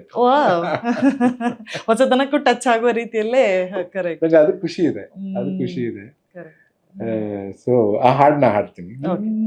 ಲಾ ಲಾ ಲಾ ಲಾ ಲಾ ಲಾ ಲಾ ಲಾ ಲಾ ಲಾ ಲಾ ಲಾ ಲಾ ಪಾತ್ರಗಿತ್ತಿ ಪಕ್ಕ ನೋಡಿದೇನ ಅಕ್ಕ, ಹಸಿರು ಹಚ್ಚಿ ಚುಚ್ಚಿ ಮೇಲಕ್ಕರ್ಷಿಣ ಹಚ್ಚಿ ಪಾತ್ರಗಿತ್ತಿ ಪಕ್ಕ ನೋಡಿದೇನ ಅಕ್ಕ, ಏನು ಬಣ್ಣ ಬಣ್ಣ ಏನು ಬಣ್ಣ ಬಣ್ಣ ನಡುವೆ ನವಿಲ ಗಣ್ಣ, ಏನು ಬಣ್ಣ ಬಣ್ಣ ನಡುವೆ ನವಿಲ ಗಣ್ಣ, ರೇಷ್ಮೆ ಪಕ್ಕ ನಾಯ ಮುಟ್ಟಲಾರೆ ಭಯ, ರೇಷ್ಮೆ ಪಕ್ಕ ನಾಯ ಮುಟ್ಟಲಾರೆ ಭಯ, ಪಾತ್ರಗಿತ್ತಿ ಪಕ್ಕ ನೋಡಿದೇನ ಅಕ್ಕ, ಬನಬನದಾಗ ಆಡಿ ಬನಬನದಾಗ ಆಡಿ ಪಕ್ಕ ಹುಡಿ ಹುಡಿ, ಬನಬನದಾಗ ಆಡಿ ಪಕ್ಕ ಹುಡಿ ಹುಡಿ, ಹುಲ್ಲುಗಾವಲದಾಗ ಹಳ್ಳಿ ಹುಡುಗಿ ಹಂಗ, ಪಾತ್ರಗಿತ್ತಿ ಪಕ್ಕ ನೋಡಿದೇನ ಅಕ್ಕ. ನೋಡಿ ಇದು ಕೇಳೋದಕ್ಕೆ ಎಷ್ಟು ಚೆನ್ನಾಗಿದೆ. ಇದಕ್ಕೆ ನೀವು ರಿದಮ್ ಇನ್ಸ್ಟ್ರೂಮೆಂಟ್ ಎಲ್ಲ ಮಿಕ್ಸ್ ಮಾಡಿದಾಗ ಅದೊಂದು ಹಬ್ಬ ಆಗತ್ತೆ. ಅದನ್ನ ನಮ್ಮ ತಂದೆ ವೈಭವೀಕರಿಸ್ತಾ ಇದ್ರು. ಈ ಹಾಡನ್ನ ಸ್ಟೇಜ್ ಮೇಲೆ ಹಾಡ್ಬಿಟ್ರೆ ಎಷ್ಟು ಜನ ಕುಣಿಯೋರು ಅಂದ್ರೆ ಕಿಕ್ಕಿದ್ದು ಕುಣಿಯೋರು. ನಿಮ್ಮ ತಂದೆಯ ಧ್ವನಿಯಿಂದ ನಿಮಗೆ ಯಾವ್ದು ತುಂಬಾ ಇಷ್ಟ ಆಗುತ್ತೆ ಸರ್? ಈಗ್ಲೂ ಕೇಳುವಂತ ಹಾಡು ಯಾವ್ದಾದ್ರು ಅಂತ ಇದೆಯಾ ನಿಮ್ಗೆ? ಬಹಳಷ್ಟಿದೆ. ಅದೇ ನಾ ಹೇಳಿದ್ನಲ್ಲ, ಕೆಲವೊಂದು ಹಾಡುಗಳನ್ನ ಬಹಳ ಬಹಳ ಮನಸ್ಸಿಗೆ ಮುಟ್ಟೋ ತರ ಟ್ಯೂನ್ ಮಾಡಿದ್ದಾರೆ. ಒಂದು ಇಲ್ಲೇ ಇರು ಅಲ್ಲಿ ಹೋಗಿ ಮಲ್ಲಿಗೆ ತರುವೇನು ನಂಗೆ ಬಹಳ ಇಷ್ಟ ಅದು.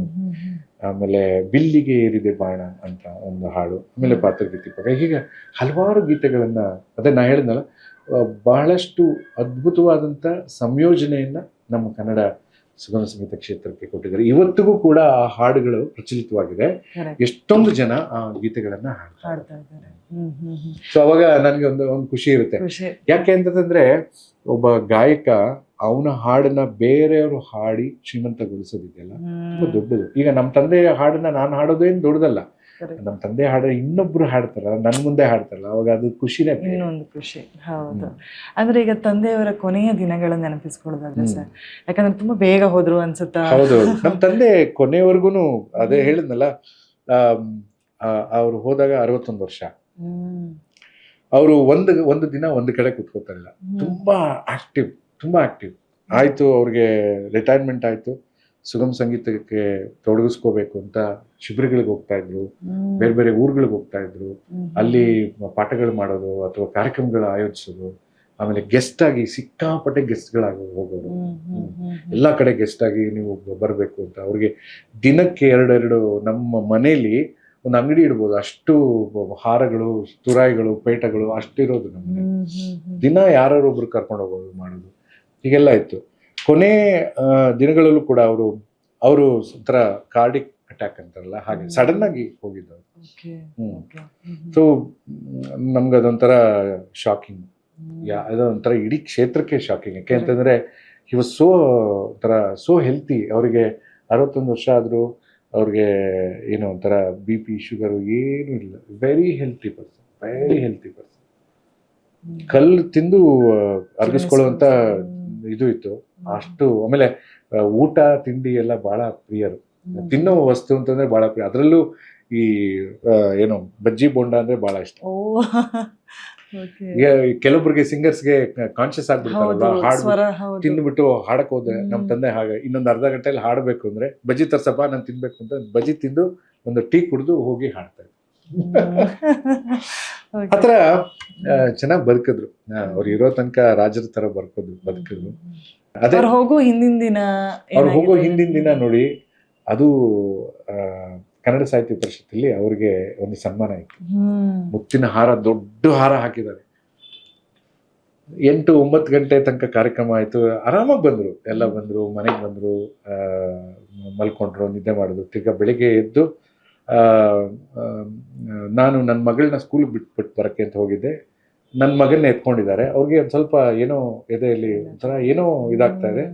ನನ್ನ ಹೆಂಡತಿನ ಕರೆದು ಮಗನ್ನ ಕೊಟ್ಟು ಬಿದ್ದಿರೋದು ಅಷ್ಟೇ. ನಮ್ಗೆ ಏನಾಗ್ತಾ ಇದೆ ಆ ಕ್ಷಣದಲ್ಲಿ ಅಂತ ನನಗೂ ಗೊತ್ತಿಲ್ಲ. ನನ್ನ ಹೆಂಡತಿ ಬೇಗ ಬನ್ನಿ ಅಪ್ಪಗೆ ಹಿಂಗೆ ಆಗ್ತಾ ಇದೆ. ನೋಡಿದ್ರೆ ಅಷ್ಟೊತ್ತಿಗೆ ವ್ಯಾನು ನಾನು ವಾಪಸ್ ಬರೋಷ್ಟರಲ್ಲಿ ಆಂಬ್ಯುಲೆನ್ಸ್ ಬಂದ್ಬಿಟ್ಟಿದೆ ನಮ್ಮ ಮನೇಲಿ. ನನಗೆ ಏನಾಗ್ತಾ ಇದೆ ಅಂತ ಗೊತ್ತಾಗ್ತದೆ. ಆಂಬ್ಯುಲೆನ್ಸಲ್ಲೇ ಹೋಗ್ಬಿಟ್ಟಿದ್ದಾರೆ. ಡ್ಯೂಟಿ ಡಾಕ್ಟರ್ ಹೇಳಿದ್ರು ಹಿಂಗೆ ಇಲ್ಲ, ಆದರೂ ಹೋಗಿ ಒಂದ್ಸರಿ ಟೆಸ್ಟ್ ಮಾಡಿಸೋಣ ಅಂತ. ಅಲ್ಲಿ ಡ್ಯೂಟಿ ಡಾಕ್ಟರ್ಸ್ ಅಲ್ಲಿರುವಂಥ ಹಾಸ್ಪಿಟ್ಲಲ್ಲಿರುವಂಥದ್ದು ಹೇಳಿದ್ರು. ಅದೊಂಥರ ನಮ್ಗೆ ದೊಡ್ಡ ಶಾಕ್. ನಮ್ಮ ಇಡೀ ಸುಗಮ ಸಂಗೀತ ಕ್ಷೇತ್ರಕ್ಕೆ ಅದೊಂದು ಶಾಕ್. ಯಾಕೆಂತಂದ್ರೆ ಅದಾಗಿ ಇನ್ನೊಂದು 2 ದಿನಕ್ಕೆ ಕಾರ್ಯಕ್ರಮಗಳಿತ್ತು. ದೊಡ್ಡ ಕಾರ್ಯಕ್ರಮಗಳು ವರ್ಕ್ ಮಾಡ್ತಾ ಇದ್ರು. ಏನೋ ಅದು ಒಂಥರ ನಮಗೆ ಇವತ್ತಿಗೂ ಎಲ್ಲೋ ಯಾವುದೋ ಕಾರ್ಯಕ್ರಮಕ್ಕೆ ಹೋಗಿದ್ದಾರೆ ಅಂತಾನೆ ಅನ್ಕೋತೀನಿ ನಾನು. ಯಾಕೆಂತಂದ್ರೆ ಏನೋ ಹುಷಾರಿಲ್ಲ, ವಯಸ್ಸಾಗಿದೆ ಅಂತಂದ್ರೆ ಒಂದು ಮೈಂಡ್ ಸೆಟ್ ಇರುತ್ತೆ ನಮ್ಗೆ ಅಲ್ವಾ. ಬಿಡು ವಯಸ್ಸಾಗಿತ್ತು, 80 ವರ್ಷನೋ 90 ವರ್ಷನೋ, ಅಥವಾ ಈ ತರ ಕಾಯಿಲೆ ಇತ್ತು, ಒದ್ದಾಡೋದು ಬೇಡ, ಹೋಗಿದ್ದೆ ಒಳ್ಳೇದು ಅಂತ. ಬಟ್ ಈ ಮನುಷ್ಯನ್ಗೆ ಯಾವುದೇ ಥರದ ಅವರು ಎವ್ರಿ ಡೇ ಶೇವ್ ಮಾಡ್ಕೊಂಡು ಅವ್ರಿಗೆ ಡ್ರೆಸ್ ಅಪ್ ಮಾಡ್ಕೊಳ್ಳೋದು ಬಹಳ ಆಸೆ. ನಮ್ಮ ಇಡೀ ಸುಗಮ ಸಂಗೀತ ಕ್ಷೇತ್ರದಲ್ಲಿ ಅವ್ರನ್ನ ಶೋ ಮ್ಯಾನ್ ಅಂತ ಕರೀತಾರೆ. ಯಾಕೆಂದ್ರೆ 3 ಹೊತ್ತು ಜುಬ್ಬ, ಅದು ಕಲರ್ ಜುಬ್ಬ ಹಾಕೊಳ್ಳೋರು. ಅವ್ರ ಡ್ರೆಸ್ಸಿಂಗ್ ಸೆನ್ಸ್ ತುಂಬಾ ಚೆನ್ನಾಗಿತ್ತು. ಆಮೇಲೆ ವೆರಿ ನೀಟ್ ಅಂಡ್ ಕ್ಲೀನ್. ಯಾವಾಗ್ಲೂ ಅಷ್ಟೇ, ಮನೆಯಿಂದ ಆಚೆ ಹೋಗ್ಬೇಕು ಅಂದ್ರೆ ಶೇವ್ ಮಾಡ್ಕೊಂಡು ನೀಟಾಗಿ ರೆಡಿಯಾಗಿ ತಲೆ ಬಾಚ್ಕೊಂಡು ಟಿಪ್ ಟಾಪ್ ಆಗಿ ಹೋಗ್ಬೇಕು. ಆ ಶೈಲಿ ನೀವು ಉಳಿಸ್ಕೊಂಡಿದ್ದೀರಾ ಅಂತಲ್ಲ ಸರ್? ಸೊ ಅವತ್ತು ಕೂಡ ಬೆಳಿಗ್ಗೆ ನೀಟಾಗಿ ಶೇವ್ ಮಾಡ್ಕೊಂಡು ತಲೆ ಬಾಚ್ಕೊಂಡು ಟೀ ಕುಡಿದಿದ್ದಾರೆ. ಅವ್ರನ್ನ ಮಲಗಿಸಿದ್ರೆ ಅವರು ಮಂದಹಾಸದಿಂದ ಮಲಗಿದ್ದಾರೆ, ನೀಟಾಗಿ ಮಲಗಿದ್ದಾರೆ, ಶೇವ್ ಮಾಡ್ಕೊಂಡು ಅವಾಗ ತಾನೆ ತಲೆ ಬಾಚ್ಕೊಂಡು ಮಲಗಿದ್ದಾರೆ. ಯಾರು ನೋಡಿದವರೆಲ್ಲ ಏನಿದು, ಅವ್ರನ್ನ ಏಳ್ಸಿ ಅವ್ರನ್ನ ನಗ್ತಾ ಇರುವಂತ ಮುಖ ಇದೆ. ಅದು ಇವತ್ತಿಗೂ ಮರೆಯಕ್ಕಾಗಲ್ಲ. ಯಾರು ಇದು ಪಾರ್ಥಿವ ಶರೀರ ಅಂತ ಹೇಳಕ್ಕಾಗಲ್ಲ, ಅಷ್ಟು ಇದು. ಅವ್ರನ್ನ ನಾವು ಇದು ಸುಚಿತ್ರ ಇದಕ್ಕೆ ಕರ್ಕೊಂಡು ಹೋದ್ವಿ. ಅಲ್ಲಿ ಸಂಸಾ ಬಯಲರಂಗ ಮಂದಿರದಲ್ಲಿ ಇಟ್ವಿ. ಸಿಕ್ಕಾಪಟ್ಟೆ ಜನ ಬಂದ್ರು ಅವತ್ತು. ಎಲ್ಲರಿಗೂ ಶಾಕ್. ತುಂಬಾ ಜನ ಅವ್ರ ಕೊನೆಯ ಅಂತಿಮ ದರ್ಶನ ಮಾಡಿದ್ರು. ಅದು ಮರೆಯಕ್ಕಾಗದೇ ಇರೋಂಥ ಕ್ಷಣ. ನನ್ನ ಇಡೀ ಜೀವನ ಶೈಲಿಯನ್ನು ಚೇಂಜ್ ಮಾಡಿದಂಥ ದಿನಗಳು. ಯಾಕೆಂದರೆ ನಮ್ಗೆ ಏನು ಆಗ್ತಾ ಇದೆ, ಯಾವತ್ತೂ ಇದು ಹಿಂಗಾಗತ್ತೆ ಅನ್ನೋ ಒಂದು ಊಹೆನೂ ಇರಲಿಲ್ಲ ನಮಗೆ. ಇದೊಂಥರ ದೊಡ್ಡ ಶಾಕು ನನಗೆ, ನಮ್ಮ ತಾಯಿಯವ್ರಿಗೆ. ತಂದೆ ನೆನ್ಸ್ಕೊಂಡು ಯಾವ್ದಾರು ಒಂದು ಹಾಡು ಆಡ್ಬೋದಾ? ಬಹಳಷ್ಟಿದೆ. ಅವ್ರದೇ ಆದಂಥ ಟ್ಯೂನ್ ಇದು. ಬಿಲ್ಲಿಗೆ ಏರಿದೆ ಬಾಣ, ಕೊರಳಿಗೆ ಹಾರಿದೆ ಪ್ರಾಣ, ಭಯ ವಿಸ್ಮಯದಲ್ಲಿ ಗೀತೆಯ ಕೊನೆ ಚರಣದ ಗಾನ, ಕೊನೆ ಚರಣದ ಗಾನ. ಸಂಜೆಯ ಸೂರ್ಯನ ಕೆಂಪಿಗೆ ಕಂಪಿಸುತ್ತಿದೆ ಮರದೆಲೆಯಲಿ, ಸಂಚರಿಸಿಯು ನಿಂತಂತಿದೆ ಗಾಳಿಗೂ ನಿತ್ರಾಣ. ಬಿಲ್ಲಿಗೆ ಏರಿದೆ ಬಾಣ, ಕೊರಳಿಗೆ ಹಾರಿದೆ ಪ್ರಾಣ, ಭಯ ವಿಸ್ಮಯದಲ್ಲಿ ಗೀತೆಯ ಕೊನೆ ಚರಣದ ಗಾನ, ಕೊನೆ ಚರಣದ ಗಾನ. ಇದು ಅವರೇ ಟ್ಯೂನ್ ಮಾಡಿದ್ರು. ಅದೇನೋ ಹೇಳ್ತಾರಲ್ಲ ಸರ್, ಕಲಾವಿದ ಹೋದ್ರು ಕೂಡ ಆ ಕಲೆ ಆಗಿರ್ಬೋದು, ಕಲೆ- ಹಾಡುಗಳಲ್ಲಿ ಕಲಾವಿದರಿಗೆ ಆಗಿರ್ಬೋದು, ಯಾವತ್ತೂ ಸಾವಿಲ್ಲ. ಪ್ರತಿಯೊಂದು ಜೀವಂತವಾಗಿರ್ತಾರೆ. ಯಾರೇ ಆಗ್ಲಿ ನೋಡಿ, ಅವರು ಹೋದ್ಮೇಲೂ ಬದುಕಿರ್ತಾರೆ. ಯಾರೇ ಕಲಾವಿದರಾಗ್ಲಿ, ನಾವು ಎಷ್ಟೋ ಜನ ನಾವು ನೋಡ್ತೀವಲ್ಲ, ಅವರ ಗೀತೆ ಆಗ್ಲಿ, ಅವರ ಸಂಯೋಜನೆ ಆಗ್ಲಿ, ಅವರ ಕವಿತೆಗಳಾಗ್ಲಿ, ಇವತ್ತಿಗೂ ಕೂಡ ಅದು ಅವರ ಗೀತೆಗಳಿಂದ, ಅವರ ಸಾಹಿತ್ಯದಿಂದ, ಅವರ ಸಂಯೋಜನೆಯಿಂದ ಪ್ರತಿದಿನ ಬದುಕ್ತಾ ಇರ್ತಾರೆ ಅವರು. ಅದು ಒಂದು ದೊಡ್ಡ ಶಕ್ತಿ. ಅದಕ್ಕೆ ಕಲಾವಿದ ಅನ್ನೋದು. ಕಲಾವಿದನ್ಗೆ ಯಾವತ್ತೂ ಸಾವಿಲ್ಲ. ಬರೀ ಒಂದು ದೇಹಕ್ಕೆ ಮಾತ್ರ. ಆದ್ರೆ ಅವ್ರು ಬಿಟ್ಟು ಹೋದಂತ ಕೆಲಸಗಳಿದೆಯಲ್ಲ, ಕೊನೆಯವರೆಗೂ ಅದು ಪ್ರತಿಯೊಬ್ಬರಿಗೆ ಇನ್ನೂ ಪ್ರೇರೇಪಣೆ ಆಗ್ತಾನೆ ಇರುತ್ತೆ. ಅದು ಒಂದು ದೊಡ್ಡ ಶಕ್ತಿ. ಅದಕ್ಕೆ ಸರಸ್ವತಿ ಒಲಿದು ಬಿಟ್ಟಿರ್ತಾರೆ ಅವರು. ನಿಮ್ಮನ್ನ ಯಾವ ತರ ಅಂದ್ರೆ, ಈಗ ಹೇಳ್ತಾರಲ್ಲ, ಹೋಗುವಂತ ಸಮಯ ಬಂದಾಗ ಏನೋ ಒಂದು ಸೂಚನೆ ಕೊಟ್ಟು ಹೋದಂಗ ಹೋಗ್ತಾರೆ ಅಂತ ಹೇಳ್ಕೊಂಡು, ನಿಮ್ಮನ್ ತಂದೆಯವರು ಎಳ್ದು ಈ ತರ ಮಾಡ್ಬೇಕು ಆತರ ಏನಾರು ಹೇಳಿದ್ನಲ್ಲ, ಅವ್ರಿಗೆ ಅದು ಗೊತ್ತಿಲ್ಲ. ಅವ್ರ ಕೊನೆ ದಿನಗಳು ಅಂತ ನಾವು ಅನ್ಕೊಳಕ್ ಸಾಧ್ಯನೇ ಇಲ್ಲ. ಯಾಕಂದ್ರೆ ನಾರ್ಮಲ್ ಆಗಿ ಆರಾಮಾಗಿ ಓಡಾಡ್ಕೊಂಡಿದ್ದವರು ಒಂದ್ ನಿಮಿಷಕ್ಕಿಲ್ಲ ಅಂದಾಗ ಅದೊಂಥರ ಅದೇನಾಗಿದೆ, ಒಂದು ವಾರದ ಹಿಂದೆ ಅವ್ರಿಗೆ ಸ್ವಲ್ಪ ಇದು ಏನೋ ಈ ತರ ಆದಾಗ ಜಯದೇವಕ್ಕೆ ಹೋಗಿದ್ದಾರೆ. ಅವರ ಫ್ರೆಂಡೇ ಡಾಕ್ಟ್ರು. ಅಲ್ಲಿ ಹೋಗಿ ತೋರಿಸಿದ್ರೆ ಅಲ್ಲಿ ಬ್ಲಾಕ್ ಆಗಿದೆ, ಆಂಜಿಯೋಬ್ಲಾಸ್ಟ್ ಮಾಡಿಸ್ಬೇಕು. ನಮ್ಮ ತಂದೆ ಬಹಳಷ್ಟು ಆರೋಗ್ಯ ಅಂತ ಬಂದಾಗ ಎಲ್ಲೂ ಒಂದೊಂದು ಇಂಜೆಕ್ಷನ್ ತಗೊಂಡಿಲ್ಲ ಅಂಥ ವ್ಯಕ್ತಿ, ಒಂದು ಮಾತ್ರೆ ತಗೊಂಡಿಲ್ಲ ಅಂತಹ ವ್ಯಕ್ತಿ. ಹಾಸ್ಪಿಟಲ್ ದೂರನೇ ಅವ್ರಿಗೆ. ಬಹಳಷ್ಟು ಆರೋಗ್ಯವಾಗಿ ಸದೃಢವಾಗಿದ್ದವರು. ಅವ್ರಿಗೆ ಈ ಥರ ಆಂಜಿಯೋಬ್ಲಾಸ್ಟ್ ಮಾಡಿಸ್ಬೇಕು ಅಂದ್ರೆ ಒಂದು ಸ್ವಲ್ಪ ಅಳಕಿತ್ತು. ಮನೇಲಿ ಹೇಳಿಲ್ಲ ಅವರು. ಅದೇನಾಗಿದೆ, ಇನ್ನೊಂದು 2 ದಿವಸದಲ್ಲಿ ಒಂದು ದೊಡ್ಡ ಕಾರ್ಯಕ್ರಮ ಇದೆ, ಅದನ್ನ ಮುಗಿಸ್ಬಿಟ್ಟು ಆಮೇಲೆ ಇದು ಮಾಡೋಣ ಅಂತ ಅವರು ನಮ್ಗೆ ಯಾರಿಗೂ ಹೇಳಿಲ್ಲ. ನಮ್ಗೆ ಹೇಳ್ಬಿಟ್ರೆ ನಮ್ಮ ಅಮ್ಮ ಆಗ್ಲಿ ನಾನಾಗ್ಲಿ ಇಮಿಡಿಯೇಟ್ ಆಗಿ ಹೋಗಿ ಇದು ಮಾಡ್ಬಿಡ್ತೀವಿ ಅನ್ನೋ ಒಂದು. ಅದು ನಮಗೆ ಒಂದು ವಾರ ಆದ್ಮೇಲೆ ಆ ಡಾಕ್ಟರ್ ಬಂದು ಹೇಳಿದ್ರು.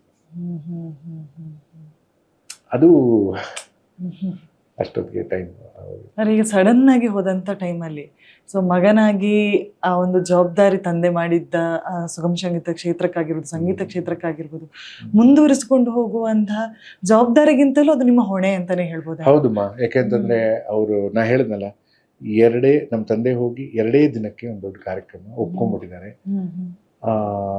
ಅವ್ರ ಕಡೆಯವ್ರು ಫೋನ್ ಮಾಡ್ತಾರೆ ನಂಗೆ, ಈ ಥರ ನಮ್ಮ ತಂದೆಯವ್ರು ಹೀಗಾಯ್ತು ಅಂತ ಕೇಳ್ಪಟ್ಟೆ, ಈ ಥರ ಅವರು ಕಾರ್ಯಕ್ರಮ ಮಾಡಬೇಕಿತ್ತು ಅಂತ. ನಮ್ಮ ತಾಯಿ ಹೇಳ್ತಾರೆ, ಹೋಗ್ಬಿಡ್ಬಾ ನೀನು, ತಂದೆದು ಇದನ್ನ ನೀನು ಮಾಡಲೇಬೇಕು ಅಂತ. ಸೊ ನಾನು ಹೋಗಿದ್ದೆ. ಅದು 2ನೇ ದಿನಕ್ಕೆ ತಲೆ ಬೋಳಿಸ್ಬೇಕು, ಆದರೂ ಪರವಾಗಿಲ್ಲ ಅಂದ್ಬಿಟ್ಟು ಕ್ಯಾಪ್ ಹಾಕ್ಕೊಂಡು ಹೋಗಿ ಹಾಡ್ಬಿಟ್ಟು, ಅದೇ ಥರ ಇನ್ನೊಂದು 2-3 ಕಾರ್ಯಕ್ರಮ, ಒಂದೇ ವಾರದಲ್ಲಿ 3 ಕಾರ್ಯಕ್ರಮ ಇತ್ತು. ಸೊ ನಮ್ಮ ತಂದೆ ಮಾಡಬೇಕಾಗಿರೋಂಥ ಕಾರ್ಯಕ್ರಮವನ್ನು ನಾನೇ ಪೂರೈಸಿ ಬಂದೆ. ಅವಾಗ ನಮಗೆ ಅರ್ಥ ಆಗೋದು ಏನು ಅಂತಂದರೆ, ನಮ್ಮ ತಂದೆ ಬೇರೆಯವ್ರಿಗೆ ಎಂಥ ಒಂದು ಮನ್ನಣೆ ಕೊಡ್ತಾ ಇದ್ರು, ಬೇರೆಯವ್ರು ನಮ್ಮ ತಂದೆ ಬಗ್ಗೆ ಎಷ್ಟು ಗೌರವ ಇತ್ತು ಅನ್ನೋದನ್ನ ನಾನು ಅಲ್ಲಿಂದ ಅರ್ಥ ಮಾಡ್ಕೊಂಡೆ. ನಮ್ಮ ತಂದೆ ತುಂಬ ಜನನ ಸಂಪಾದನೆ ಮಾಡಿದ್ರು, ತುಂಬ ಜನನ ಸಂಪಾದನೆ. ಅಂದರೆ ಅವರು ಫಾರ್ ಎಕ್ಸಾಂಪಲ್, ಈ ಕೆಳಗಡೆ ಹೋದಾಗ ಒಬ್ಬ ಸೆಕ್ಯೂರಿಟಿ ಇದ್ರೆ, ಆ ಸೆಕ್ಯೂರಿಟಿನೂ ಮಾತಾಡಿಸಿ ಅವ್ನಿಗೆ ಏನ್ ಬೇಕೋ ಒಂದು 10 ರೂಪಾಯಿ ಕೊಟ್ಬಿಟ್ಟು, ಅಂದ್ರೆ ಆ ಲೆವೆಲಿಂದ ಸ್ನೇಹ ಮನೋಭಾವ. ಅವ್ರು ಹೋದಾಗ ನಮ್ಮ ತಂದೆಯವರ 1 ವರ್ಷ ಆದ್ರೂ, ಆಫೀಸ್ ಬಿಟ್ಟು 1 ವರ್ಷ ಆದ್ರೂ, ಅಲ್ಲಿಂದ ಇರುವಂಥ ಸ್ಟಾಫು, ಆಮೇಲೆ ಹೌಸ್ ಕೀಪಿಂಗ್ನವರು, ಕಸ ಗುಡಿಸೋರು, ಡ್ರೈವರ್ಸು, ಕಾರ್ ಡ್ರೈವರ್ಸು, ಪ್ರತಿಯೊಬ್ಬರು ಬಂದು ನೋಡ್ಕೊಂಡವರು. ಅಂದರೆ ಅಲ್ಲಿವರೆಗೂ ನಮ್ಮ ತಂದೆ ಅಂದರೆ ಜನನ್ನ ತುಂಬ ಸಂಪಾದನೆ ಮಾಡಿದ್ರು. ಅವರ ಪ್ರೀತಿ, ಅವರ ಇದನ್ನ, ಆ ವ್ಯಕ್ತಿತ್ವ ಆ ಥರ ಇತ್ತು ನಮ್ಮ ತಂದೆ. ನಿಮ್ಮ ಈಗ ಮಾತಿನಲ್ಲಿ ಅಲ್ಲಿ ಅಮ್ಮ ಬಂದ್ರು, ಅಮ್ಮನ ಒಟ್ಟಿಗೆ ಕಳೆದಂತ ದಿನಗಳನ್ನ ಇವತ್ತಿಗೂ ನಮ್ಮ ತಾಯಿ ಇವತ್ತಿಗೂ ಒಂದು ದೊಡ್ಡ ಶಕ್ತಿ ನಮ್ಗೆ. ಇವತ್ತಿಗೂ ಕೂಡ ನನಗೆ ನನ್ನ ತಮ್ಮ ಇದ್ದಾನೆ. ನನ್ನ ತಮ್ಮನು, ಅವನು ತಬ್ಲಿಸ್ಟು, ಪ್ರೀತಮ್ ಅಂತ ಅವನ ಹೆಸರು. ನನ್ನನ್ನ ನಾ ಹೇಳಿದ್ನಲ್ಲ, ಒಂದು ಸಂಸ್ಕಾರಿತವಾಗಿ ಬೆಳೆಸಿದಂಥ. ಯಾಕೆಂದ್ರೆ ನಮ್ಮ ತಂದೆ ಮುರಿತೋ ಹೊರಗಡೆನೆ ಇದ್ದವರು, ನಮ್ಮನ್ನ ಬಹಳಷ್ಟು ಹತ್ತಿರದಿಂದ ತಿದ್ದಿ ತೀಡಿ ಒಂದು ವ್ಯಕ್ತಿತ್ವವನ್ನು ಮಾಡಿದಂತಹ ಏನು ಸಹನಾಮೂರ್ತಿ ಅಂತಂದ್ರೆ ನಮ್ಮ ತಾಯಿ. ನಮ್ಮ ತಂದೆ ತುಂಬಾ ಕೋಪಿಷ್ಟ್ರು, ಆದ್ರೆ ಎಲ್ಲವನ್ನ ಸಹಿಸ್ಕೊಂಡು ನಮ್ಮ ಏಳಿಗೆಗೋಸ್ಕರ ದುಡಿದಂತಹ ಒಂದು ಮಾತೃಹೃದಯ ನಮ್ಮ ತಾಯಿ. ಇಲ್ಲ, ಅವರು ಹಾಡಲ್ಲ. ಬಟ್ ಅದೇ ನಮ್ಮ ತಂದೆ ಹೋದ್ಮೇಲೆ ನನ್ಗೊಂದು ಬಹಳ ಒಂಥರ ಭಯ ಇತ್ತು, ನಮ್ಮ ತಾಯಿ ಹೆಂಗ್ ತಗೋತಾರೆ ಅದನ್ನ ಅಂತ. ಬಟ್ ಅವರು ಆಧ್ಯಾತ್ಮಿಕವಾಗಿ ಅಧ್ಯಾತ್ಮದ ಒಂದು ನಡೆಯಲ್ಲಿ ಹೋಗಿ ಅವ್ರದ್ದೇ ಆದಂಥ ಒಂದು ಸತ್ಸಂಗ ಮಾಡಿಕೊಂಡು ಇವತ್ತು ಅವ್ರದ್ದೇ ಆದಂಥ ಒಂದು ಸತ್ಸಂಗ ಇದೆ. ಆ ಸತ್ಸಂಗದಿಂದ ವಿಷ್ಣು ಸಹಸ್ರನಾಮ, ಲಲಿತ ಸಹಸ್ರನಾಮ ಎಲ್ಲ ಮಾಡಿಕೊಂಡು ಬೇರೆ ಬೇರೆ ಕಡೆ ಭಜನೆಗಳಿಗೆ ಹೋಗ್ತಾರೆ. ಅವ್ರದ್ದೇ ಆದಂಥ ಒಂದು ಕಮ್ಯುನಿಟಿ ಥರ ಮಾಡಿಕೊಂಡು ಅದರಲ್ಲಿ ತೊಡಗಿಸ್ಕೊಂಡಿದ್ದಾರೆ. ಹಾಗಾಗಿ ನನಗೊಂಥರ ರಿಲ್ಯಾಕ್ಸು. ಸಾಮಾಜಿಕವಾಗಿ ಕೆಲಸಗಳನ್ನು ಮಾಡ್ತಾರೆ. ಮಹಿಳೆಯರ ಒಂದು ಏಳಿಗೆಗೋಸ್ಕರ, ಅವರ ಸದೃಢ ಇದೊಂದು ಬೆಳವಣಿಗೆಗೋಸ್ಕರ ಏನು ಮಾಡಬೇಕು ಅದ್ರ ಬಗ್ಗೆ ಆ ಥರ ತೊಡಗಿಸ್ಕೊಂಡು ಇದು ಮಾಡ್ತಾರೆ. ಸೊ ನಮಗೆಲ್ಲ ಇವತ್ತಿಗೂ ಕೂಡ ನಮ್ಗೆ ನಮ್ಮ ತಾಯಿನೇ ಶಕ್ತಿ. ಸೊ ಈಗ ನಿಮ್ಮ ಮುಂದೆ ನಿಮ್ಮನ್ನ ಮುಂದುವರಿಸಿಕೊಂಡು ಹೋಗುವಂತ ಪೀಳಿಗೆ ಬಗ್ಗೆ ಮಾತಾಡೋದಾದ್ರೆ, ಅಂದ್ರೆ ಈಗ ತಂದೆಯಿಂದ ಮಗ ನೀವು, ನಿಮ್ಮಿಂದ ನಂತರ ನಿಮ್ಮ ಮನೇಲಿ ಎಷ್ಟು ಜನ ಮಕ್ಕಳಿದ್ದಾರೆ, ಹೇಗೆ ಏನ್ ಕಥೆ? ಸೊ ನಾನು ನನ್ನ ಮಡದಿ ತೇಜಸ್ವಿನಿ ಅಂತ, ನನಗೆ 2 ಮಕ್ಕಳು, ಧೃತಿ ಮತ್ತೆ ಧ್ರುವ. ಧೃತಿ ಬಂದು ಈಗ ಅವಳು ಇಂಜಿನಿಯರಿಂಗ್ ಮುಗಿತವಳು, ಧ್ರುವ ಇನ್ನು 9ನೇ ಕ್ಲಾಸ್ ಅಲ್ಲಿ ಇದ್ದಾನೆ. ಇಬ್ರು ಹಾಡ್ತಾರೆ. ಧೃತಿ ಅಪ್ಪನ ಒಟ್ಟಿಗೆ ಹಾಡಿದಾಳೆ. ನಮ್ಮ ತಂದೆಯವರಿಗೆ ನನ್ನ ಮಗನ ಜೊತೆ ಹಾಡ್ಬೇಕು ಅಂತ ಬಹಳ ಆಸೆ ಇತ್ತು. ಅವನು ಹುಟ್ಟಿದಾಗ ಇಡೀ ನಮ್ಮ ಲೇಔಟ್ಗೆ ಸ್ವೀಟ್ ಹಂಚ್ಬಿಟ್ಟಿದ್ರು. ನನ್ನ ಮೊಮ್ಮಗ ಹುಟ್ಬಿಟ್ಟಿದ್ದಾನೆ, ನಾನು ಅವನ ಜೊತೆ ಅವನ ಜೊತೆ ಹಾಡಬೇಕು ಅಂತ ಅಷ್ಟು ಆಸೆ ಇತ್ತು ಅವ್ರಿಗೆ. ನಮ್ಮ ತಂದೆ ಹೋದಾಗ ಅವ್ನಿಗೆ ಇನ್ನೂ 2 ವರ್ಷ. ಅವ್ರಿಗೆ ಮಗಳು ದೊಡ್ಡವಳು. ಮಗಳು ಅಷ್ಟೊತ್ತಿಗಾಗ್ಲೇ 2-3 ಕಾರ್ಯಕ್ರಮ ಎಲ್ಲ ತಾತನ ಜೊತೆ ಎಲ್ಲ ಹಾಡಿದ್ಲು, ಎಲ್ಲ ಮಾಡಿದ್ಲು. ಅವ್ರಿಗೆ ನನ್ನ ಮೊಮ್ಮಗನ ಜೊತೆ ಹಾಡಬೇಕು ಅನ್ನೋ ಆಸೆ ಬಹಳ ಇತ್ತು. ಅದು ಆಗ್ಲಿಲ್ಲ. ಇನ್ನ ನನ್ನ ಮಡದಿ ಅವಳು ಲೆಕ್ಚರರ್ ಆಗಿ, ಪ್ರಿನ್ಸಿಪಲ್ ಆಗಿ, ಅವಳು ಎಜುಕೇಶನ್ ಶೈಕ್ಷಣಿಕವಾಗಿ ಬಹಳ ಸ್ಟ್ರಾಂಗ್ ಆಗಿದ್ದಂಥ lady. Unfortunately she is no more. ಅವರಿಗೆ ಈಗ 1 ವರ್ಷದ ಹಿಂದೆ ಕ್ಯಾನ್ಸರ್ ಇಂದ ತೀರ್ಕೊಂಡ್ಲು. ಆದರೆ ನನ್ನ ಒಂದು ಏಳಿಗೆಗೆ, ನನ್ನ ಒಂದು ಸುಗಮ ಸಂಗೀತಕ್ಕೆ ನಾನು ಮನೇಲಿದ್ದಾಗ ಮಕ್ಕಳನ್ನ ಬೆಳೆಸೋದಾಗ್ಲಿ ಅಥವಾ ನನ್ನ ಕಾರ್ಯಕ್ರಮಗಳಿಗೆ ಉತ್ತೇಜನ ಕೊಡೋದಾಗ್ಲಿ ಬಹಳಷ್ಟು ಮಾಡೋದು. ಸೊ ಹಾಗಾಗಿ ನನ್ನ ಹಾಡುಗಳು ಅಂದರೆ ಬಹಳ ಇಷ್ಟ ಅವಳಿಗೆ. ಸೊ ಹಾಗಾಗಿ ಬಹಳಷ್ಟು ಇವತ್ತಿಗೂ ಕೂಡ ಅದೇ ಅವಳ ಒಂದು ಅನುಪಸ್ಥಿತಿ ತುಂಬ ಕಾಡುತ್ತೆ. ಯಾಕೆಂತಂದ್ರೆ ಕೆಲವೊಂದು ಹಾಡುಗಳನ್ನ ನಾನು ಹಾಡಿದಾಗ ಎದುರುಗಡೆ ಕಾಣಿಸ್ಕೊತಾಳೆ. ಅಂದರೆ ಕೆಲವೊಂದು ಹಾಡುಗಳಿಗೆ ಪ್ರೇರೇಪಣೆ ಆಗಿಲ್ಲ. ಸೊ ಅನ್ಫಾರ್ಚುನೇಟ್ಲಿ ಅದೇ ಇದು ಒಂಥರ ಸಾಕಷ್ಟು ಉಳಿಸ್ಕೊಳ್ಳಬೇಕು ಅನ್ನೋವಂತಹ ಒಂದು ಪ್ರಯತ್ನವನ್ನು ನಾನು ಮಾಡಿದೆ. ಅದು ಆಗಲಿಲ್ಲ. ಸೊ 1 ವರ್ಷ ಆಯಿತು ಅವಳು ತೀರ್ಕೊಂಡು. ಲಂಗ್ ಕ್ಯಾನ್ಸರ್ ಆಗಿ ಶಿ ಪಾಸ್ಡ್. ಸೊ ಈಗ ಮಕ್ಕಳನ್ನ ಬೆಳೆಸುವಂಥ ಜವಾಬ್ದಾರಿ ನಂದು. ಇದಕ್ಕೆ ಶಕ್ತಿಯಾಗಿ ನಮ್ಮ ತಾಯಿ ನಿಂತಿದ್ದಾರೆ. ಸೊ ಹಾಗಾಗಿ ನಾವೆಲ್ಲ ಒಟ್ಟಿಗೆ ಇರ್ತೀವಿ.